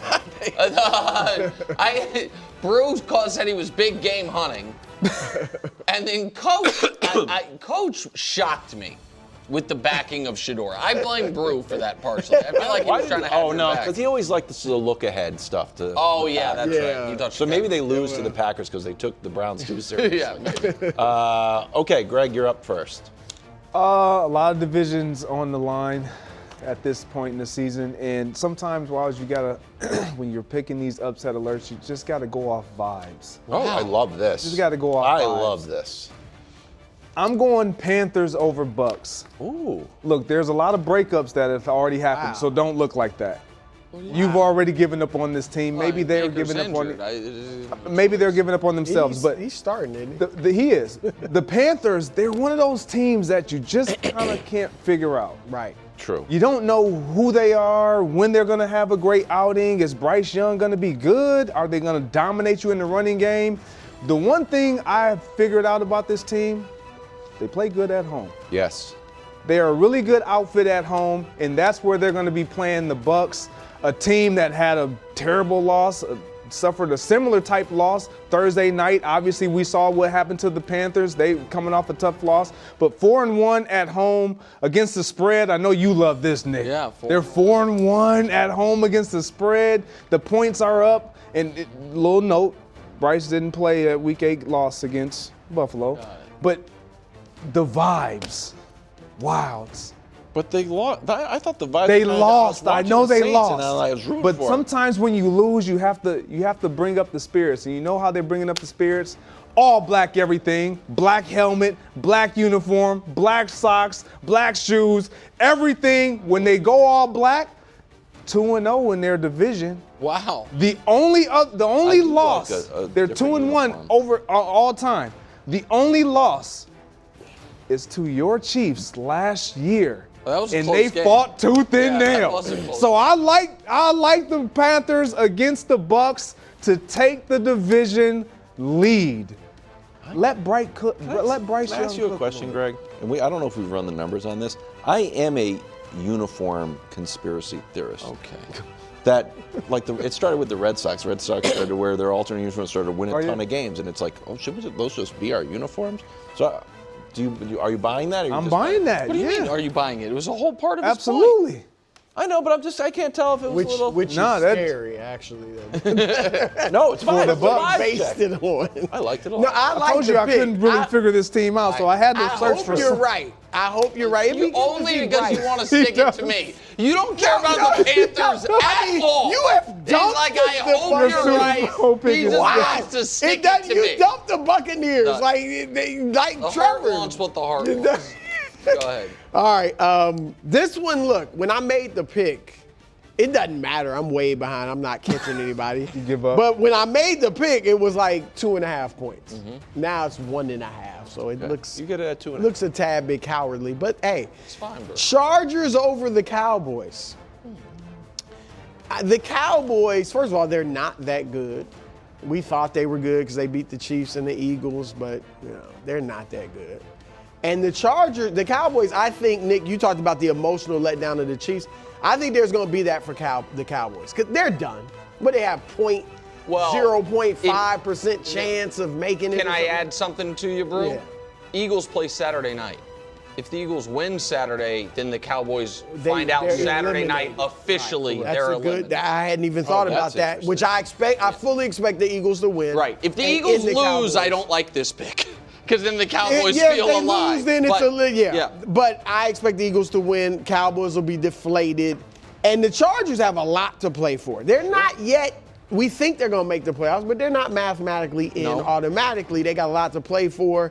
And so I actually think the Chargers are a very good team. So I think they're going to want, here's the games they have remaining too, Houston and Denver. Yep. So those could easily be 2 losses. Yes. They can't afford to lose to the Cowboys. So I think the Chargers go and win this game. They're not yet in, but they also still are alive to win the division because they play Denver. So they do. Yeah, Chargers, that's true. Chargers do. They already Denver beat has a Denver tough once game this this year. week, Jacksonville. Yeah, and so they have a lot to play for. It's time for the Pucks tonight of football to make his upset alert. I'm not going to. You're not saying it with confidence. No, I'm confident. I was debating whether to continue on pretending to eat my paper like a corn on the cob, Well, like a groundhog. like a groundhog would eat it. Yeah. And I've decided to do it. So stupid. I'm going Steelers over the Lions. Greg partially convinced me yesterday. Really? Here's the thing about. I'm shocked by Here's that. the thing about talking trash. Okay. What is this? What's the bar, bro? Steelers beat the Lions in a football game. A game of football. Yeah, that's what I like. What? Because you ever been on that Genius site? You have to put, Kendrick Lamar lyrics. You're like, oh, that's what that means. That's what our bars have become. I'm watching the show. I have no idea what anyone's talking about. What? I've got no clue. I don't know. Aaron Rodgers, Goff, Campbell. What? What are you talking about? This is a shot at Dustin. No one knows what we're talking about. Steelers beat the Lions. Straight up, okay? Talking trash. Aaron Rodgers is like, yeah, I may have played bad, but these guys aren't showing up to the meetings on time. Yeah. And guess what? Since then, we're like, Aaron Rodgers, you shouldn't do that. That's mean-spirited. He's like, oh, yeah, I'll tell you what's mean-spirited. Me completing 75% of my passes, 254 yards, 4 touchdowns, no turnovers, got a passer rate at 116. Greg Jennings like, holy cow, is that the old Aaron Rodgers back there in a Packers uniform? It is. Going up against the Detroit defense used to be the hallmark. Oh, my goodness gracious. They're so tough. Uh-oh. They're giving up 60 more yards than the Cowboys? Worst 4-game stretch by any team in the last 2 years. Passing yards allowed since week 12. That's not good at all. Here's the other thing. So they've been giving up a lot of yards, obviously, a lot of points. The Lions' record when scoring 30 or fewer points, 30 is a lot of points. 13-5 in the olden days, 1-5 this year. So look, I think Aaron Rodgers is going to, maybe he doesn't score 30, but I think he's going to feel good about going back into Detroit where he is 18-8 all time. Gets the win, straight up. The Lions are 1-5 when they score 30 or less? 30 or less, yes. So all their wins but one, they've had to score more than 30? Yes. That's crazy. I didn't know that. I'm not being that's just genuine surprise. questioning his- No, I'm not. I'm not. It's a being, surprising stat. No, that's a surprise. Scored 29 points. Josh, Yeah, double check they're that, please. 7-1 double when check they score more than 30. That is surprising. It's time now for a perfect Knicks gonna be picks, at 3-0. least 2-1. It's going to be 3-0, and I got to tell you guys, I went all underdogs this week, and none of them were your guys' picks. First, let's look at last week. Niners minus 12.5, easy, no problem. Raiders plus 11.5. I got to tell you, I think I might finally be done with the 2025 Las Vegas Raiders. You should be. I think that was a miss by me. I still don't know how the Seahawks didn't cover. They just kept. we told They you kept this, driving the field and kicking field goals. Get in the red zone. We were like, these are too That's our much. first. You know what, KW? I'm sorry, but I care about you. You don't. 2 games under 500 on the year. Locks fall to 3-1. Going with 3 dogs. And the first one is unprecedented for the history of Knicks picks. We're picking against the Chiefs. Wow. Unbelievable. Wow. Titans plus 3. Wow. They are not good. It's Gardner Minshew on the road with 6th and 7th string offensive linemen with no running back room, with his number one receiver out with a concussion, with the Chiefs playing their first meaningless game in a decade. Now, there are some guys on this team that played a very meaningless game last year. Week 18. How'd they do? They lost 38-0. So it's a small sample of the Chiefs in meaningless games, but the sample ain't great. I think the Titans went outright. I hate that this is the case. I hate that when we're doing Chiefs highlights, I'm seeing Gardner Minshew on my screen. Makes me want to throw up. Sorry, Gardner, nice guy, but not what I wanted. Titans +3. I'm going to have to save the show now with this next pick. Jacksonville, Duval, Jags admins, Jags fans running big-time Twitter accounts, Jags podcasts. This show has been the only show for 5 years that has repped you. Now, old Kevin Wildes doesn't want poor little Nick Wright to have anything nice. He's like, you know what? While Nick's down and vulnerable, he saw I left a flank unguarded. He's like, Chiefs are out, Mahomes is out. You know how I can really stick it to Nick? What if I make the Jags think first things first is the anti-Jag show? We're the pro-Jag show. Oh, are we? Because if you right now, America, if you go to @Jaguars on Twitter, you know what you're going to see? This guy's smirking face saying nobody cares about you. Liam Cohen is at press conferences being asked about Kevin Wildes. It's not about me. Wait, it is. Okay, well, tell it to Jags Twitter. Fact of the matter Greg is is this. on there as well. Throw me under the bus. You're on it. I'm just telling you. I don't want to be the Listen, only one. here's the reality. Yes, he's throwing you Here's under the reality. The Jags are excellent. Trevor's playing best ball of his life. The Broncos, too high. In the last 35 years, there are 50 instances, 50, of teams on 11-game winning streaks or longer. Those teams are 14-36 against the spread. They cover 28% of the time. Also, the last couple Broncos games notwithstanding, what are the Broncos known for all year long? Close last-minute wins. Wins by 1, 2, or 3 points. I'm getting 3.5 points. I'm getting the better quarterback. I'm getting the team that needs it more. I'm getting the team not coming off an emotional comeback. I'll take the Jags +3.5. I think they win outright. And last but not least, even though KW wants to kick me when I'm down, I support my guy. Pats +3. I like it. They're the better team. They have right now the better quarterback. They right now have the better coach. They're the healthier team. They also have this weird thing where every week their quarterback says, you know what, I'll show up for the full week of practices. Things helps the team, and I'm getting 3 points. So Titans +3, Jags +3.5, Patriots +3. KW, you have a question for me? I have a hot take. Okay, but you're supposed to ask me what the lock is. Oh yeah. What's the lock? Don't say. Can I tell you something? Don't say Duval Jags +3.5. Yeah, I'm making. See, that's how good I am to the Jags. I did a worse Duval than Liam Cohen, so Yeah. he feels a little bit better. Kinda did. Exactly right. This wasn't bad actually. Should I do it worse? Picks? Duval. There you go. There you go. Seahawks proved their Super Bowl favorite, and we are talking more Jags Broncos. Yeah, damn straight. Oh boy. Super Saturday. Hey Kevin, why didn't you get anything for the kids? Well, I was busy on the Saturday. I was supposed to go shopping. Eagles, Commanders at 4, Packers, Bears You ain't at lying, 8. bro. You ain't lying. Yeah, we're in trouble. I don't. Yeah. I'm trying to figure out when I'm gonna be able to go shopping. The answer there's is no- never. there's- The answer stop. is never. No time. Gift Card City. Tomorrow on Fox, one of the strangest Cards. plays of the season. Darnold down 2, throws this pass backwards. Jared Verse gets his hand on it. Since it's backwards, it's a fumble. So when Zach Charbonnet grabs the ball, he actually scores. He had no idea. Of course not. Sean McVay, I'm not thrilled. Take a listen. I've never quite seen anything like what happened on the 2-point conversion where you're lined up to kickoff. Then they say it's a fumble because they had the clear and obvious recovery. Now you tack it on, you make it a 30-30 game. Very interesting. Didn't get a clear explanation of everything that went on just because of some of the timing of it. They were trying to be able to do that, but that's the thing that I've said. I've never seen anything or never been a part of anything like that, and I've grown up around this game. Are you okay with the call? Absolutely not. Everything about this is bad. First of all, it's a rules flaw. That rules flaw, so they have to fix it. Because ever since the Holy Roller, there's been a rule that on 4th downs, you can't advance a fumble. For the reason that rule exists, of course, should apply to 2-point conversions. It's just an oversight that it doesn't. So that's first of all, but whatever, rules flaw is rules flaw. Here are my other major issues with it. They are claiming this is still live, and that's why he gets to pick it up.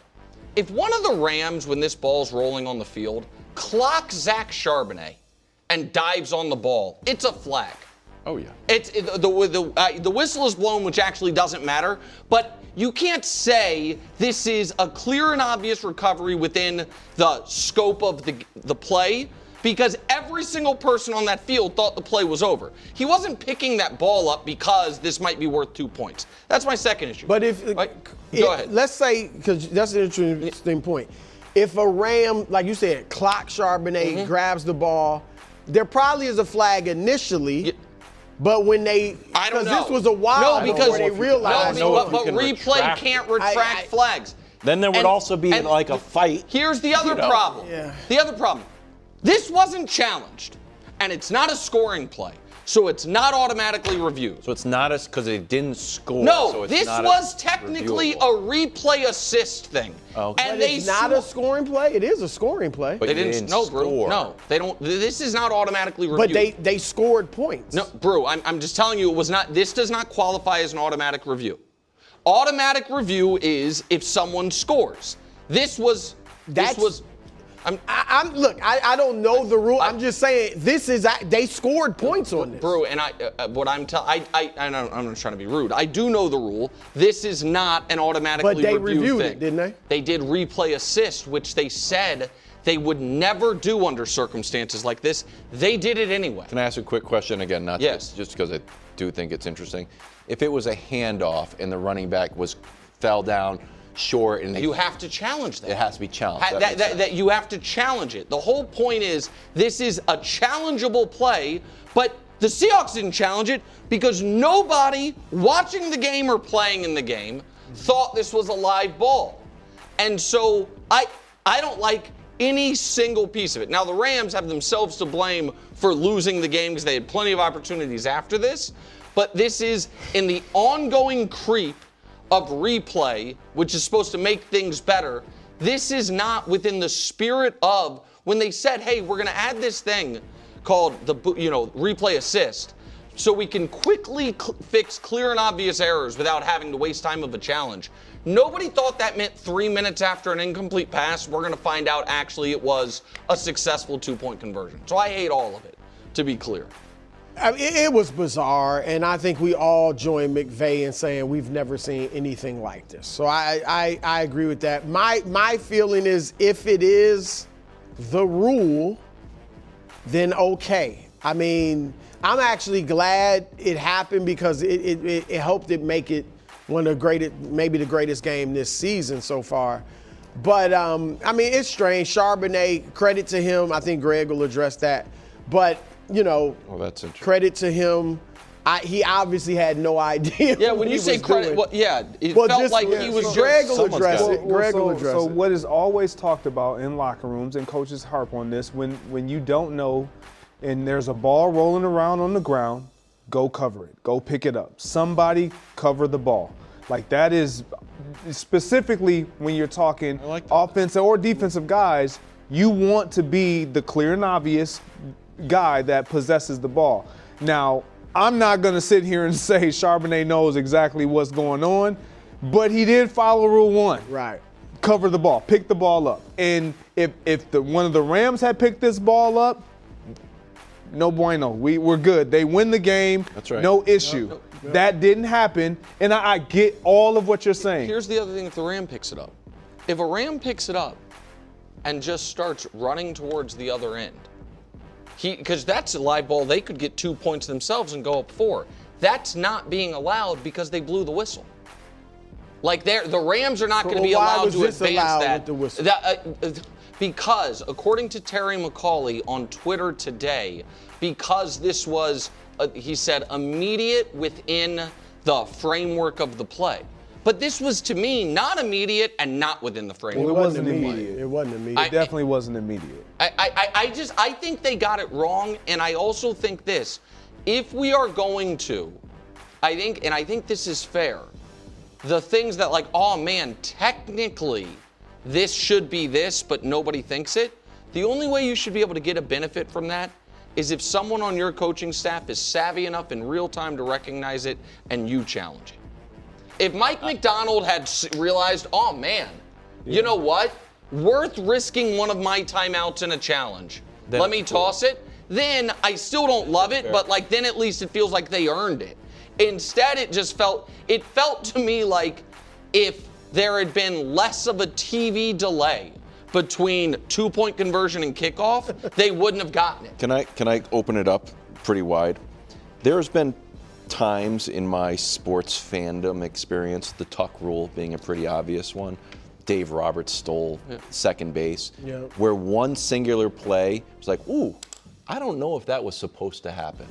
And because it did, it feels like we're the team that is now going to win.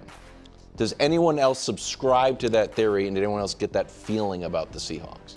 And then on the opposite side, Jaquaski Tart, Les Rand's like, oh, maybe things broke the wrong for us at this moment, and we're kind of getting screwed.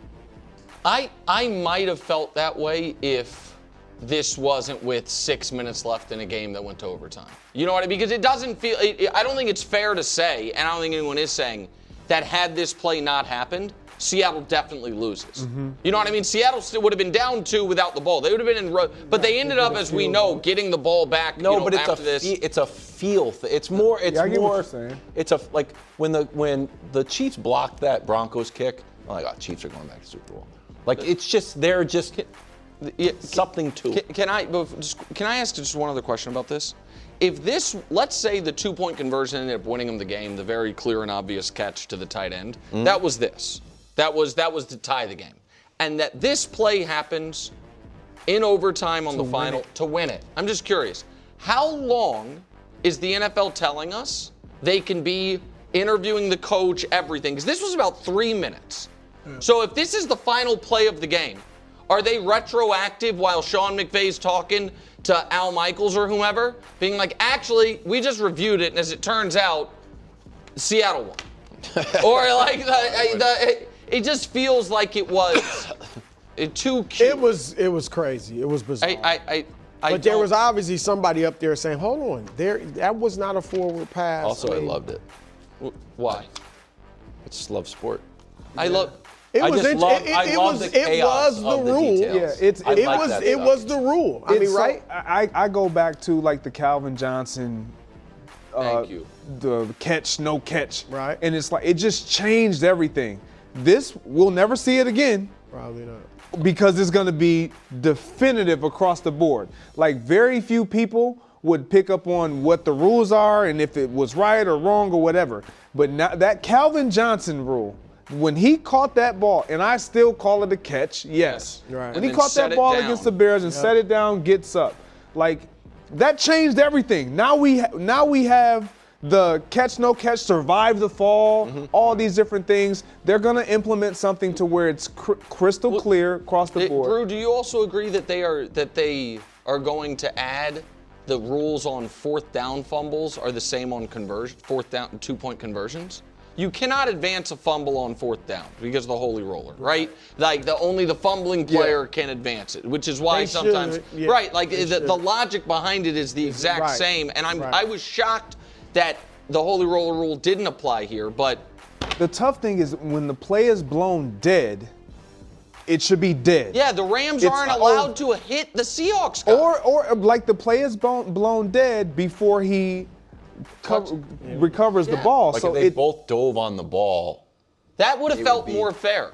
I know, but it would have felt. But But what I'm saying is, if this was in the field of play, and no one covered the ball, we couldn't decide anything. It would be like replay the down or whatever the case is.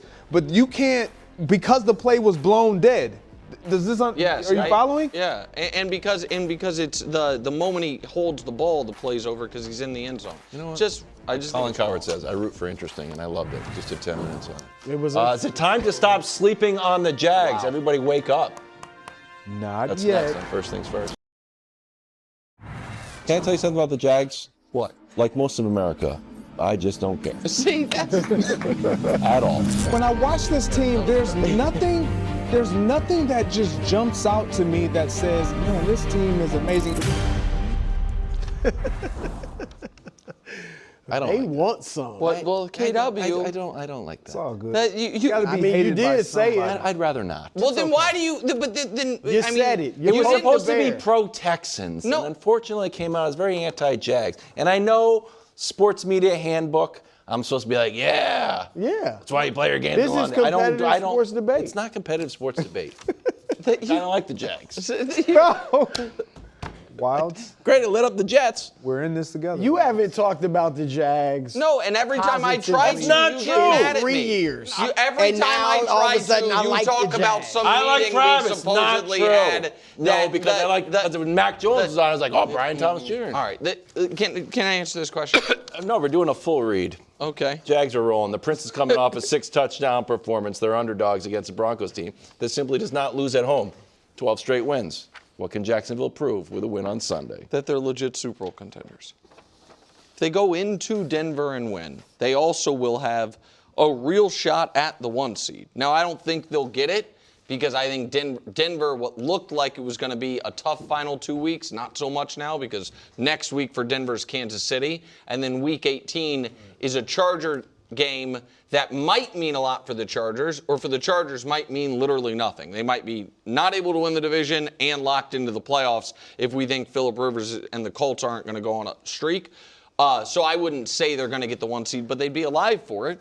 But when you have seen, and I know people get mad at me about this, there have been stretches where Trevor Lawrence has looked like an elite quarterback. Now, they have been far too intermittent for a guy of his pedigree, for the number 1 pick, a guy of his salary, but it is not as if we haven't ever seen him play at a super high level for an extended period of time. We have. We also have seen him play in the playoffs, and weird first playoff game with the terrible first half and the perfect second half. And the second playoff game in Arrowhead against the Chiefs, he played really well. It was just up against a better team.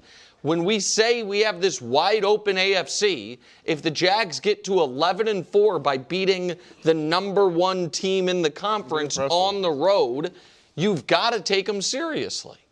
Greg was having a fit when you said something about Trevor. because I'm like a lot of that can apply to Daniel Jones, but that's not Daniel Jones' topic. Wow. Anyway, Love it. I'm just saying. Greg. So Show me the 7th and MVP. no, I want voting to. Daniel Oh Jones. my God. Just show it to Is that even a Show thing? me. Exactly. Show me. I don't I even didn't know know if that that's was a thing. factual. I don't know if that's a Nick fact or what. I know it's in Pro Football Reference.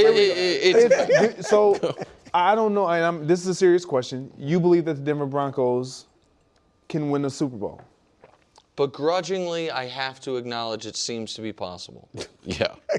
That's the so longest yes yeah. I've ever Yeah, heard. but he's there. It's a while. This is the game where I was saying, even earlier in the week, if they beat the Broncos, okay, all bets are on. This will make me believe and start to give this team some credibility of, okay, they actually can win these types of games because of what I believe the Broncos are. Because I don't believe the Jags are that yet, because I haven't seen Trevor Lawrence do it against, albeit he's playing great, I haven't seen him play the way that we just saw last week, obviously against the Jets. Against the best teams. Yeah, they against were the best winning team. despite him. If he against the best goes teams. into Mile High and plays great and they win, he doesn't even have to play the way he did last week. If he goes in there and he's a reason why they win, of course, this is a team that can cause a lot of problems in the postseason. You guys are right, and I know all of us, even Nick, we look at the Jags and we look at Trevor and feel like, even if you think he's on the rise, he's not playing well enough to lead a team to the Super Bowl. But Bo Nix, have we seen enough from him? C.J. Stroud? Yes. You know, Drake May. But seriously, like, we haven't seen any of these guys. And then you got Rodgers and older guys. Lamar's had a bad season. So I think if they win, yes, I agree with you guys. They are a contender. They pounded the Chargers. They beat Indianapolis. They beat Kansas City, San Francisco, Houston, and Carolina. I mean, those are some good teams. And I will say this. I'm more interested in if Trevor Lawrence plays great and continues this string of great games, even if they lose like a close game, I will be like, the Jags might be able to do something in the playoffs. And by the way, playing great against the Broncos pass defense just means... Yeah, it doesn't mean lighting them up for like 4 touchdowns. Avoid the mistake. Right, and the thing, because Jags-Texans is a very likely round 1 playoff matchup. Jags-Chargers is a very likely... Those are the 2 most likely round 1 opponents. To your point, they annihilated the Chargers. The Texans, they beat them once. And the second time... They were up 26-0 entering the fourth and then melted down, but they thoroughly outplayed them in both those games. Bo Nix is still 22-9 as a starter. He's going to be, if he wins this game, he'll be 1 behind Russell Wilson for the most wins in his first 2 seasons. See, Jags, even in the what can the Jags prove combo, Wild's just like Bo Nix. It's all Bo Nix. Live from New York. I'm not on tilt. I'm just saying. Off the set. My God. Rules of upset alert have been 2022. You were the king of upset alert. Unquestioned. It's how you became the Punxsutawney Phil of football. Changed the rules. 2023. Brew. You dominated. You crushed it. I remember that. 2024. Coach and Greg dominated. And 2025, they're dominating. And you now are going to try to make the argument they're actually not dominating. I am saying. Here we go. He's mad. Legit mad. No, I'm saying this. Legit mad. The rules are so skewed, they're being changed next year. Correct? Yeah, but I told you, buddy, even if we had next year's rules this year's, Coach and Greg are running away with it. What's the score?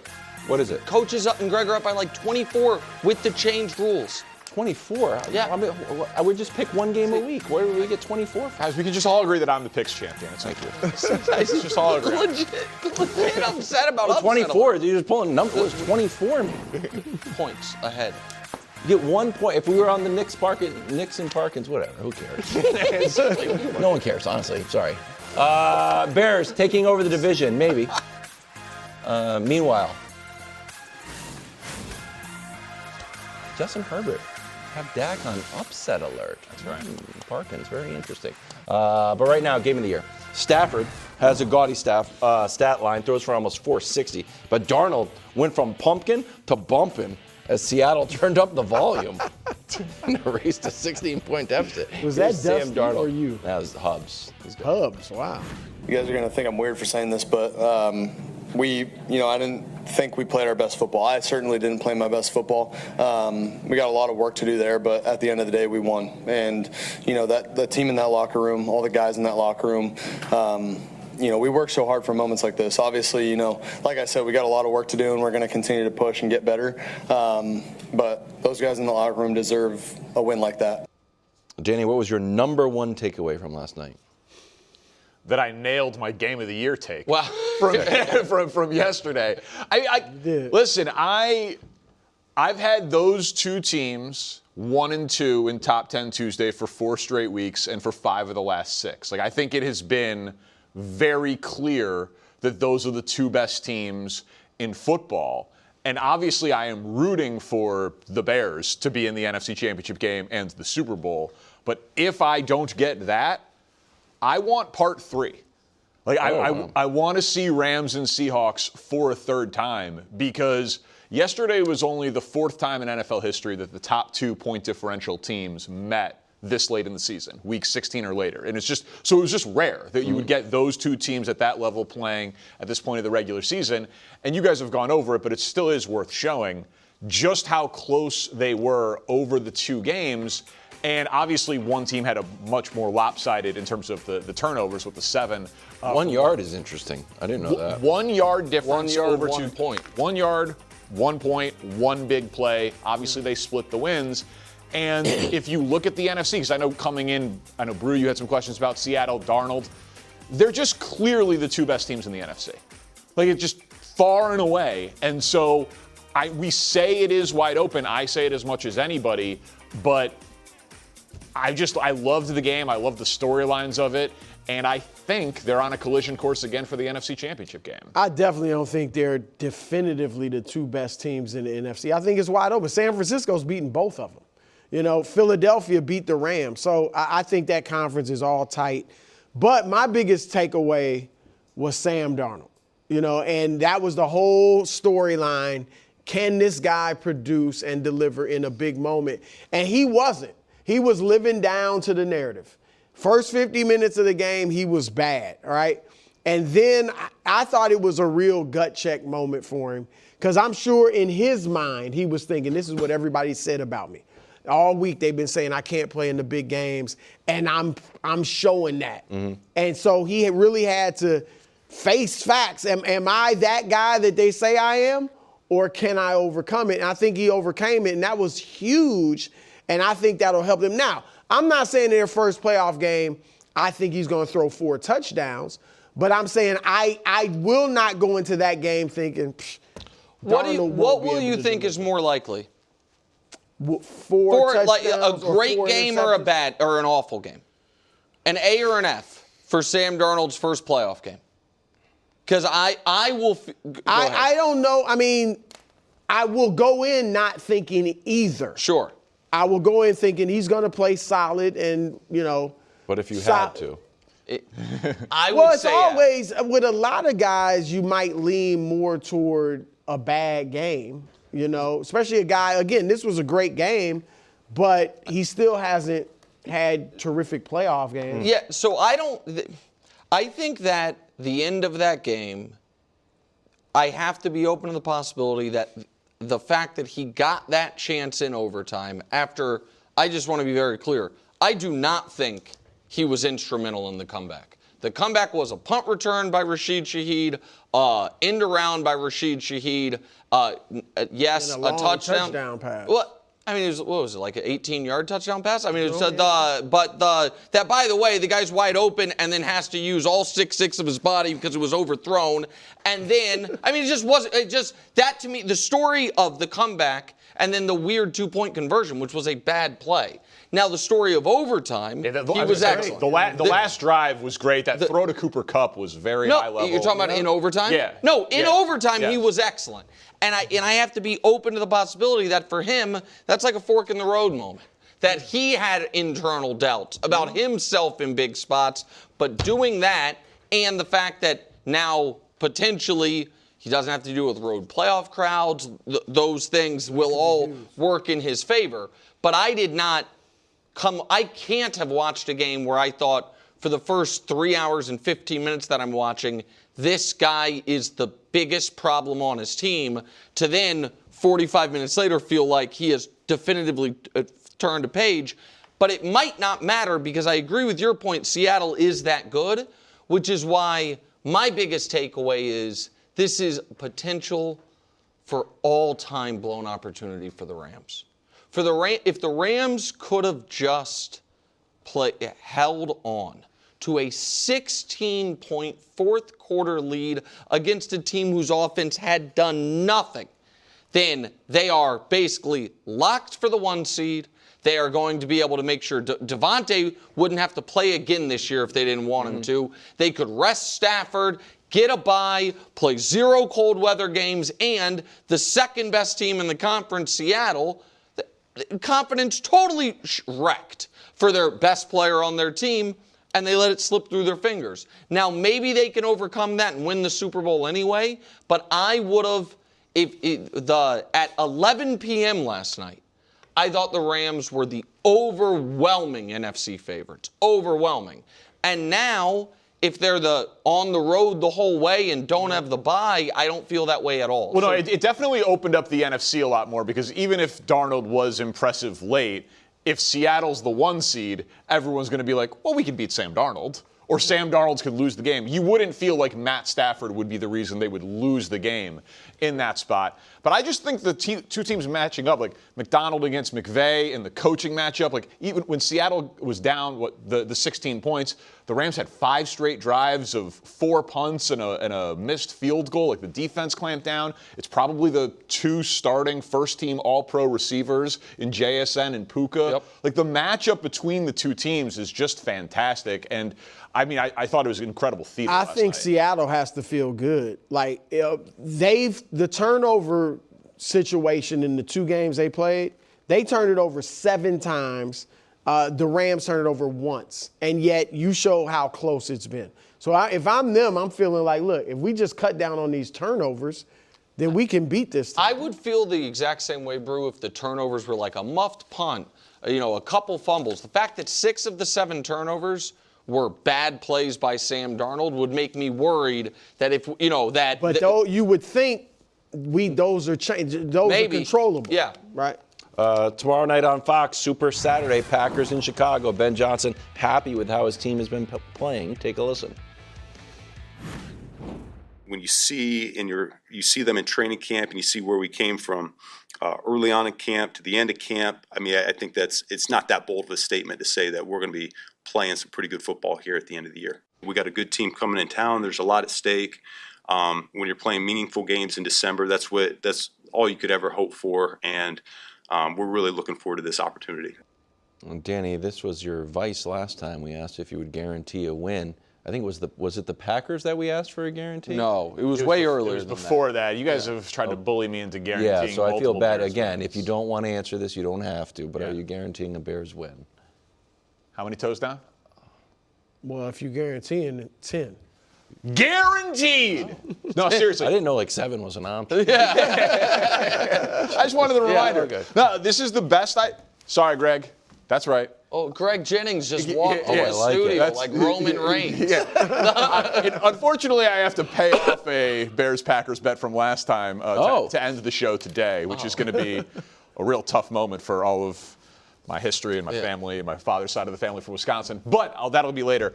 Listen, this is the best I've felt about the Bears going into a big Bears-Packers game in my lifetime, including like the NFC Championship game in 2010. I was like, ugh, I don't know. Well, yeah, I mean, Caleb Haney was starting that game, so I would imagine he didn't feel great You'd like about to it. talk yourself into the idea that the Bears could win, and then, injuries and things have happened. So there's a ton of scar tissue that's still there. The Bears injury report isn't great with Roma Dunze and Luther Burden being ruled out, but the Packers one is worse. Right. Like, Tom, the right tackle for the Packers, out. Williams, their leading interception guy, the safety, likely out.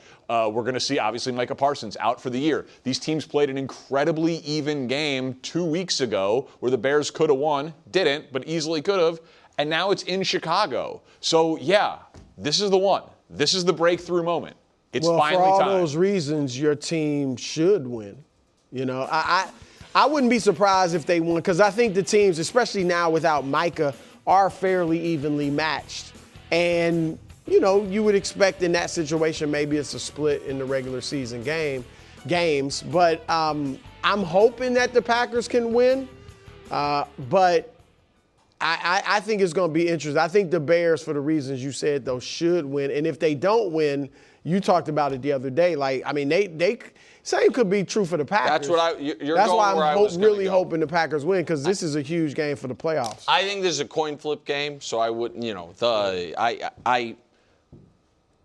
I lean Bears because of the injuries, but I think the point spread's right. I think that this is a 52-48 game. I also think that the loser of this game is very live to miss the playoffs. Which for either team, say it again. I said I don't even want to entertain that possibility, but of course right, it's correct. For either team would be devastating. Yep. For the Packers, for different reasons. The Packers, it would feel like, man, we did everything right, and Micah got hurt, and it fell apart.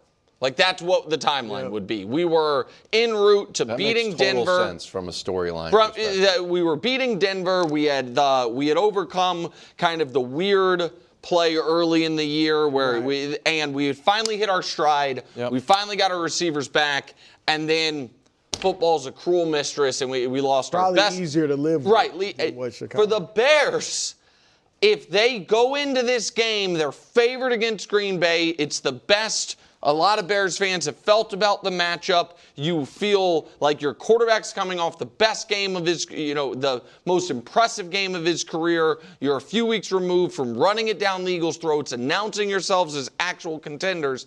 Man, if they lose this game, like the Lions are sitting there saying, one of these teams is going to lose. And we're touchdown favorites this week against the Steelers. I think the Lions' next game is then the Vikings. I'm not certain on that, but I know the last game's against Chicago. And so if the Bears win, I do think that you should feel great. And if the Packers win, Brew, I think you should feel like, all right, at least we steadied ourselves. Yeah. But one of the two of you on Monday, I think, is going to be feeling like, oh my God, there's 8 teams alive in the NFC. I guess 9 if you include the 2 NFC South teams. But there's 3 NFC North teams that can make the playoffs. Only 2 are going to. And is my team going to be the one left without a chair? And I would just say, and again, it's pro Bears, I understand that, but I do think Caleb is playing his best football. And I think if we were going to ask, who's the better defense? Most people would say Green Bay. I'm just not sure of that anymore. They're allowing 26 a game their last 3. They only have 1 sack in their last 2.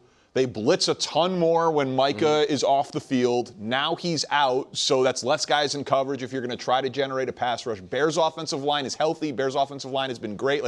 I expect the Bears to put up a lot of points. Well, listen, this is also a huge Ben Johnson spot.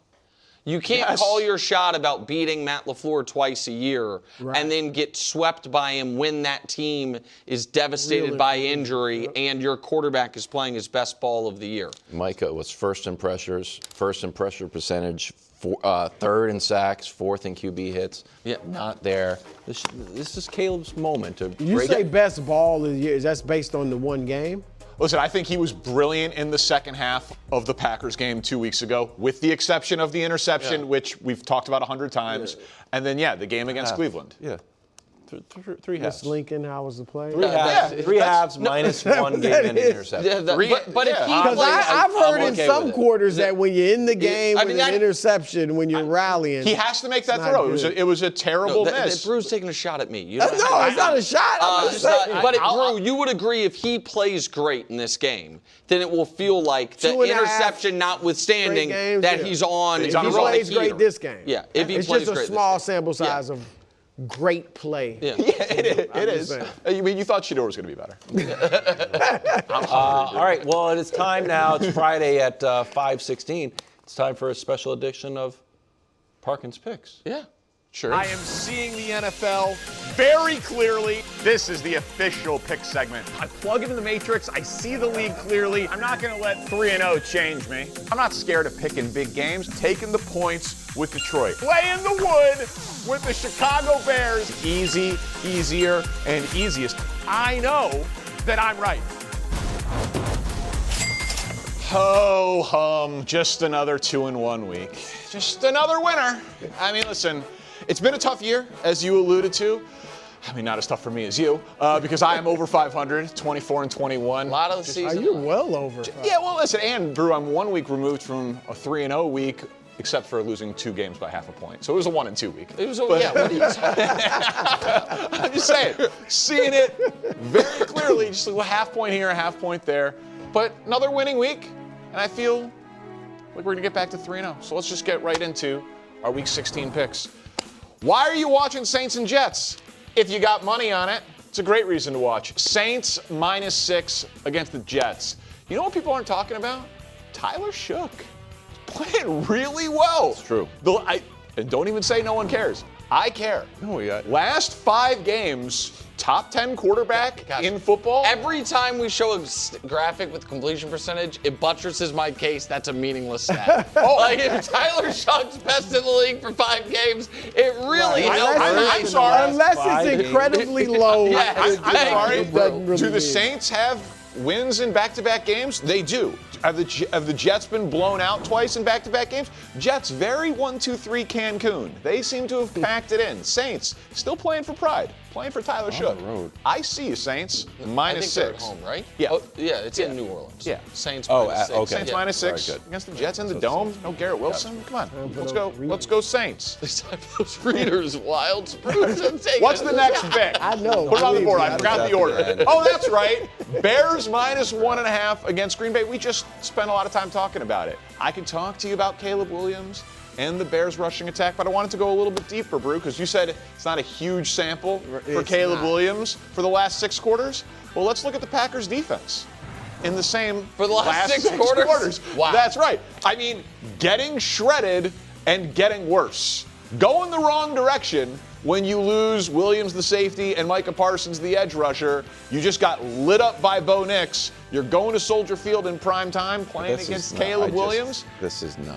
You don't like it? One of the last 6 quarters, they had a game-sealing interception from the defense, right? On a bad throw. The guy was wide open. It's a bad, good throw ends it. Packers defense falling apart. know about You heard that. it here first. I don't know about that In one. Parkins. All right, you don't have to buy it.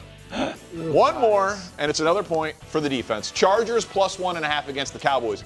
Cowboys are going to be eliminated by the time this game starts. As long as the Eagles beat Washington Saturday afternoon, this game means nothing for Dallas. It means a ton for the Chargers, who are still fighting for potentially the AFC West, certainly seeding to make the playoffs. They have been winning. They've been winning ugly, but Justin Herbert hasn't been playing well. He hasn't been playing well, right? Correct. Well, Cowboys defense, just what the doctor ordered. Yikes. Like, oh, wow, they fixed it since the trade deadline. No, not so much. They were better for a few weeks, and then they've been getting gashed again recently. Worst by any team since 2020 in terms of passer rating allowed. Justin Herbert has a big game. Chargers defense makes Dak's life kind of miserable. Chargers win outright. Bears win by double digits. Saints win by double digits. So, 3-0. So even with, I just want to make sure we have it. Even with that beleaguered Chargers offensive line, you think Herbert's going to actually That's what you said. hold up his end of the bargain? That's right. this Yeah, week? yeah. Thank you. Herbert Yeah, I has appreciate that. Herbert has a big game in Dallas. All right. So Can't say it any clearer a than that. 16-13 Charger win Is not a cover, and I will be- understand, and but I we're will not be- going to hear about how great Herbert was in that spot. No, but we'll talk about how dangerous the Chargers are. Okay. Yeah, All right. that's fine because they're a That sounds complete great. team. This you know what this excellent week. feels like? 3-0. 1-2. It has a 1-2 vibe. It has. It's just you're just looking at it. You're like that. Does it? You're laying almost a touchdown I with think maybe Tyler 2-1. Shock for no reason. Well, I'll tell you this. Uh-huh. You're so desperate that you picked against the Chiefs. So now you're going to be rooting against the Chiefs because of your picks and I mean, draft position. exactly right. It'll be a nice. Danny, as a bonus, like can it. you give us a little Anthony Joshua, Jake Paul tonight? I mean, This has torn the gambling world apart. it's Joshua in a knockout feels great. You guys put the graphic up earlier. We don't have it now. I'm going with the big guy. Yeah, that makes Yeah. sense. You know what I mean? It looks ridiculous. It Like looks ridiculous, the two fighters next to each other. So I'm taking the big guy against the YouTuber. Also, if you're betting football this weekend, last little bonus thing, and Joshua, you just want to bet Joshua to win, it's -900. Nobody wants to make that. Just add Joshua to win to all of your football bets. yeah, a little. And let it just Little get better bonus. odds. Little Yeah, bonus. Yeah, again. That's what I would Coming up next, Lamar versus Drake. I'm going to give you all my pro-Drake stats if you want. Give them to me. That'll be great. And then I got to pay off this bet with Greg Jennings in about Happy 25 holiday. minutes. Gentlemen, it's time now for a little game of Would You Rather, deciding which guy we'd rather have leading the charge in 3 of the biggest games of the weekend. Let's get the first one. Chargers at Cowboys on Fox. Would you rather have Justin Herbert or Dak Prescott? I'm going with Justin Herbert. And I know Shocking. it is going Very to shock you. And I know you will say that is an insane thought. Dak has been better than him this year, and statistically, that is correct. But I will take the better player, and I will also say this. It's not just in a vacuum, it's who are you playing? The Cowboys defense is awful. The Chargers defense, #1 in opponent passer rating. So let's look at how the quarterbacks handle turbulence. Anyone can fly the plane when it's 72 and sunny. When things go wrong for Herbert, he overcomes it. When things aren't going so great, when you're sacked, when you're pressured, when your defense allows 20 points, it doesn't go so great for Dak. How about that middle one? The 1 and 4 when pressured 15 times. That's what the Chargers defense is averaging the last, 3 games, 4 games? 15 pressures per game. Show Dak's full numbers when he gets pressured 15 or more times, if you wouldn't mind. Big yikes. Big yikes. So I think the Chargers defense is going to make this miserable for Dak. I think the Cowboys will be eliminated by the time the game starts. Bad game for Dak, good game for Herbert. I got Justin Herbert. Yeah. I'm not surprised by it. But listen, I have Dak. Okay. I'm going with Dak at home. He's throwing for over 300 yards in both of his last 2 home games. I understand how you feel about the defense, but right now, Herbert is just a gritty game manager to me. Dak has to stand up, and he will stand up. And I do think the defense will play better at home with Dak. I also think right now, when it comes down to playing spoiler, I think the Cowboys are up for that. I think they're up for that challenge, so I'm going with Dak at home in Dallas. I'm going with Dak as well. I mean, can the Chargers get to 20? Because I don't know. I'm not sure. Against Dallas's defense? I'm not so sure they can. I'm not so sure they can against almost anybody. I know they did against the Raiders. They got beyond 20 against the Raiders. But the last couple games, they're not averaging 20. Philly was what, 22-19? 22-19. Yeah, okay, that's above 20. But this Dallas offense, I just believe in them. Regardless of who they play, they tend to put up a lot of points. They tend to put up a lot of yards. The one issue that we've been seeing is George Pickens regressed a little bit. Has he taken a step back? If George Pickens is the player that he's been for the large part of the season, then Dak is just fine. He doesn't get sacked. He's excellent with his completion percentage. Obviously, he's putting up the numbers. He's been great for this team. This is not why they have been losing games. I get it, the defense, but that Herbert offense is missing a lot of pieces. Yeah. Is there anything to Philly beats Washington on Saturday and Dallas has nothing to play for? By the time this game kicks off, is there anything to that? I don't think they listen to that. I think right now, we've talked about it before, like Dallas has to understand if they are able to win out. Listen, they're still top 5 in offense and scoring. They have to make Dallas a sexy destination in free agency. So you do that by winning out. So it doesn't matter what anybody else does. All right, let's get to the next game. No one's with me on Herbert. Jaguars at Broncos on Fox. Would you rather have Trevor Lawrence or Bo Nix? Well, this was tough. It really was. Tough for you? It was. It was tough for me. But I'm going with Trevor. Okay. I'm going with Trevor. Okay. Or no, I said I was going with Bo. I forget which one I was going with. Well, clearly it is tough. Here's what happened. I forgot in my head, and then I saw a Trevor Lawrence highlight, and I was like, is I going with that? No. Bo Nix. Trevor Lawrence, he has played well against bad teams. Yes. Right? He has 12 touchdowns in his last 4 games against Arizona, Tennessee, Indianapolis, and the Jets. Yes. He has been dominant against bad teams. I think what Bo Nix did last week against Green Bay was very impressive. So I did really struggle over this one, which is what you saw for the indecision there, because coming into the year, I trusted neither of these guys. But Bo Nix last week really impressed me.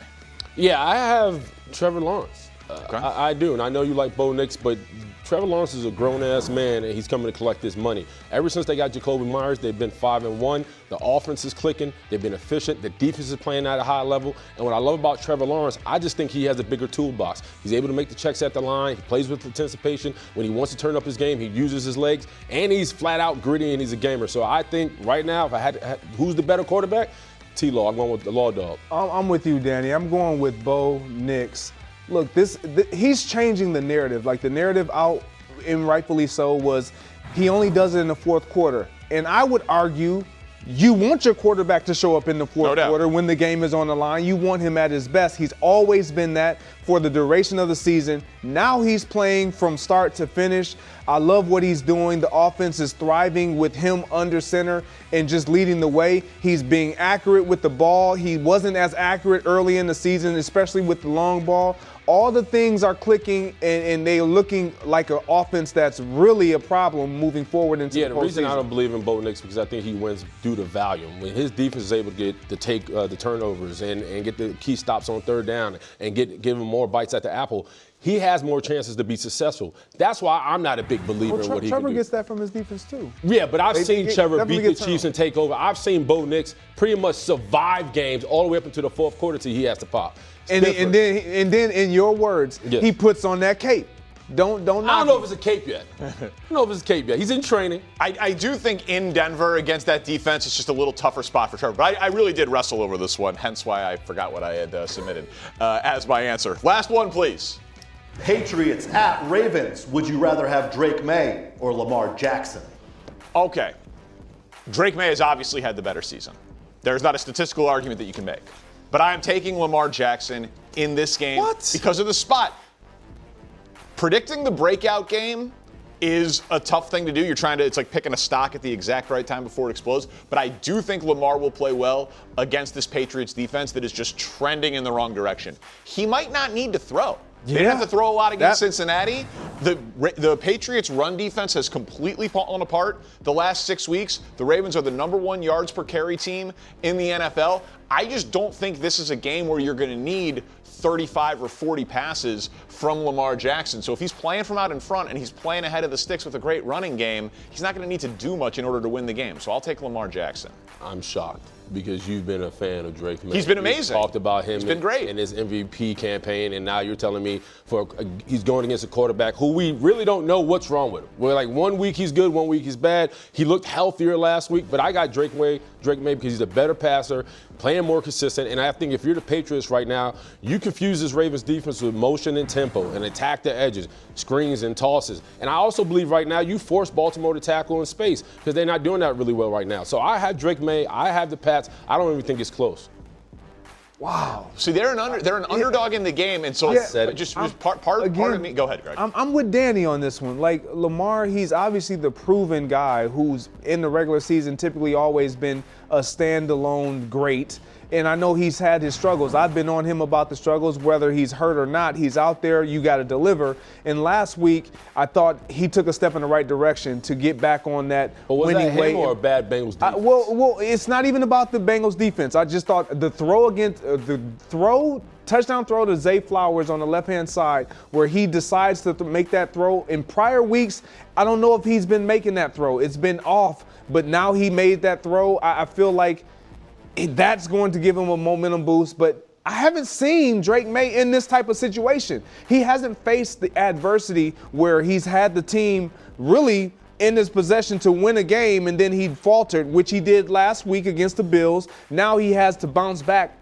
We haven't seen Drake Maye in this position. Primetime game, I trust Lamar. I'm just not going to give Lamar the nod because he had a good performance against a very bad Bengals defense. It's not solely because of that. I mean, he has a couple MVPs. I mean, yeah, but we're talking about right now. The resume, there's no way you can argue. I mean, they're not even the same draft class. No, Maye has definitely had the better season. Right. He has definitely had the better season. But I will say this too, and just as the gambler, the Patriots have had the better year, the Patriots have the better record, and then the Ravens are favored. I'm like, oh man, it's telling me that Baltimore's going to win this game. The Ravens defense have completely turned it around. That's the other thing. It's not just a straight. Who are you playing? Like same thing I said with the Herbert and Dak thing. Like Dak's had a better year, but the Chargers defense is way better than Dallas, so I'm going to go with Herbert over Dak. I think the Ravens defense is way better than the Patriots defense. Yeah, the Pats are banged up, especially up front. Well, that front seven is all dinging. But we're talking about who would you rather have? What quarterback? Drake Maye or Lamar Jackson? It's not about the damn defense. Everybody talking about the damn defense. We're talking about the quarterback. The quarterback. I want Drake Maye, who's up for MVP candidacy. I don't care that you're raising your voice. Because it's frustrating. Like, Lamar Jackson. That doesn't move me. Why are we talking defense when you're asking me who I'd rather have? Well, who they play matters this week. Right? I mean, listen, would I rather have Drake Maye for the next 10 years? Yeah. But in this game, this week, against this team in this spot, I'll take Lamar. Give me Lamar. Don't get mad at me. I'm not getting mad. I'm just frustrated that we're talking defense when you ask me what quarterback we want. All right, well, yeah. A little scared. No, it was not. Will, you're not scared? No, not at all. You're on that side of the table, and I'm scared. Exactly. I'm small. I'm small. How should Rams fans feel after, I called it the game of the year. I'm sick. Kind of the loss of the year last night. It was a tough one, man, for your squad. Stayed up all night for that. Well, I got one pick right yesterday, calling this the game of the year. It was spectacular sports theater. MVP caliber game from Stafford in a loss, 457 yards, 3 touchdowns. Obviously, they fall in overtime. I mean, they were up 16 points. Unbelievable, the sequence of events that had to happen for the Rams to lose that game. Here's how Stafford was processing the loss in the aftermath. We're going to do what we always do. Look at the tape, find a way to, tweak a couple things to find a way to be better, play for each other, and continue to go out and play. That's the best part about this team. Whether we beat a team by 30 or we lose by 1 on a last-second play, this team's as steady as it gets. So I'm proud to be a part of it, proud of the effort that we had together today. And, tough one for sure, but we'll move on. I can't really brag on my Seahawks pick based on how the game went, but Greg and I were on Seattle. Willie, you were on the Rams. How should Rams fans be feeling today? You should feel sick, right? Like you said, they were up 16 in the fourth. I started to kind of, close up and clean up the kitchen because I thought the game was over, and then all of a sudden, boom, we got a dogfight. So, you have the output that Stafford had and Puka had, and they were able to, really keep them clean and upright for most of the game. And I'm saying to myself, they still came out the building with a loss. If you're the Rams, you still have to feel like you're a contender because of what you've been able to do on both sides of the ball. I think special teams let them down. I thought situationally the defense didn't stand up when they needed to have it. But overall, if you're looking forward to January, understand that you have an offense right now that can put up 30 points. You have a defense that can back you up. You have a front seven that can go hunt the quarterback. All those things you need in January. So in my eyes, I still have the Rams going to the Super Bowl and coming out of representing the NFC. And it is what it is. Yeah, they should probably feel sick about the way they lost, but about what they put on the field and put on display. I mean, you got to feel great if you're the Rams. Matthew Stafford and that man right there on your screen, Puka Nacua, put on a clinic. This was without Devontae Adams. Right. This is without no Devontae Adams. Defensively, did you have a letdown? Absolutely. Special teams, you mentioned it, the letdown in the punt return. All those things you feel like in the missed field goal, exactly. You feel like we can fix and solve those problems. There's nothing that they will watch today when they watch this film that they don't feel like we can fix that. We won't do that moving forward. So the Rams are going to be just fine. A great game. It was an incredible game.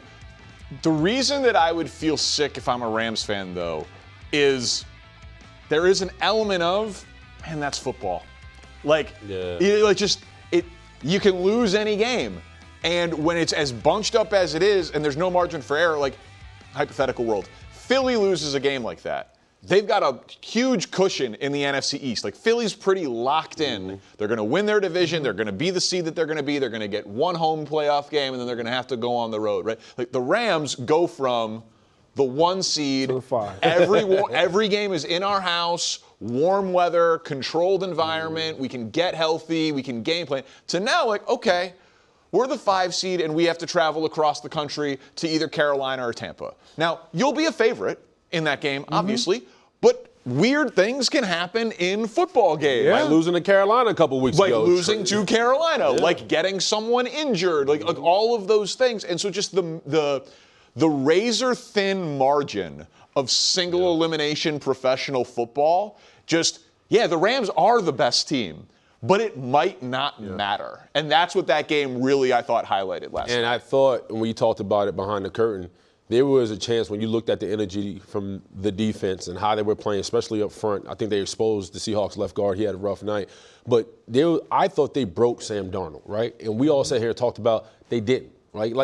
Two picks, didn't look good, looked spotty, looked indecisive. And then you saw him kind of say, you know what? It is what it is. This is the bottom. I can only go up. And he started to climb. He started to play better. So if you're the Rams right now, man, I thought we had him. And that's what he turned out to be. And that's how he won the game. And this is who they are. Now you second guess and how you perceive the Seahawks moving forward. Absolutely. They're a different outfit. Yeah, yesterday I talked about Sam Darnold needing to exercise those demons that he had as it pertains to specifically this team. And then they showed up. Like the 2 interceptions, and you're like, here we go again, scratching your head. If you're a fan, you're like, man, really again? We got this quarterback we thought he was going to be able to overcome. And in game, real time, we saw him, because of the 2-score lead, have an opportunity to where now your play caller, Clint Kubiak, is like, we got to throw the ball. Gotta go. We need you to exercise these demons. He did it. And now you feel like because he was able to do that against that team in that fashion, regardless of how you feel about the 2-point conversion call and overturn and all the things. One of the craziest plays I've ever 100%. seen. That was what you want to see out of Sam Darnold in terms of bouncing back, showing a level of resolve, and showing your guys in your locker room, I'm never going to quit. And I'm glad you brought up Clint Kubiak, and I'm glad. And you got to give a nod to Mike McDaniel, because when things got when things got rocky out there, man, they were running the ball to stabilize the offense, and the 12th man started booing them. Right? Yeah. But it was a chance to calm Sam Darnold down and keep him in the game. And I think that's why he was able to kind of really, one, pick his confidence back up in the fourth quarter, and two, say, all right, we're okay. We're still in it. I need to, kind of get back into it and throw the ball with some confidence. And I'm just happy for the Seahawks, man. I wanted the Rams to win, but Sam Darnold, drafted to the Jets, journeyman, signature win, primetime football. The Seahawks are where they need to be. It's a big win for the young fella. I'll show it to you guys. I showed it to Wilds, Nick, and Brew off the top of the OT. These teams are so close. They've played twice, and 1 yard separates them, and 1 point separates them, and one big play separates them in the 2 games. Like, they are just that close. And I've said all year, like, who is good? Weird season. Eagles are down, Chiefs are out of it, it's wide open. If Seattle gets the 1 seed in the NFC, yeah, maybe that was a breakthrough moment for Darnold, but everyone's going to feel like, oh, well, we can beat Sam Darnold in a playoff game. He can turn it over. Yeah. So the Rams losing and not being the 1 seed makes a wide open season feel that much more wide open. All right, Greg. Welcome to my nightmare coming up. I am very confident about this game on Saturday, but first, we've got to have some finished business from the last game. Big yikes. Big yikes. Our little OT bowl here. Your team against my team. My team is a significant underdog in the game. Can I reveal to the audience what the stakes are? Sure. Okay. Go for it. These teams play again in 2 weeks on the Friday show. Leading into it, if the Bears win, you have to do the segment as Mike Ditka. Love it. If the Packers win, I have to wear a cheese head and do the whole get up as one of those crazy people at Lambeau.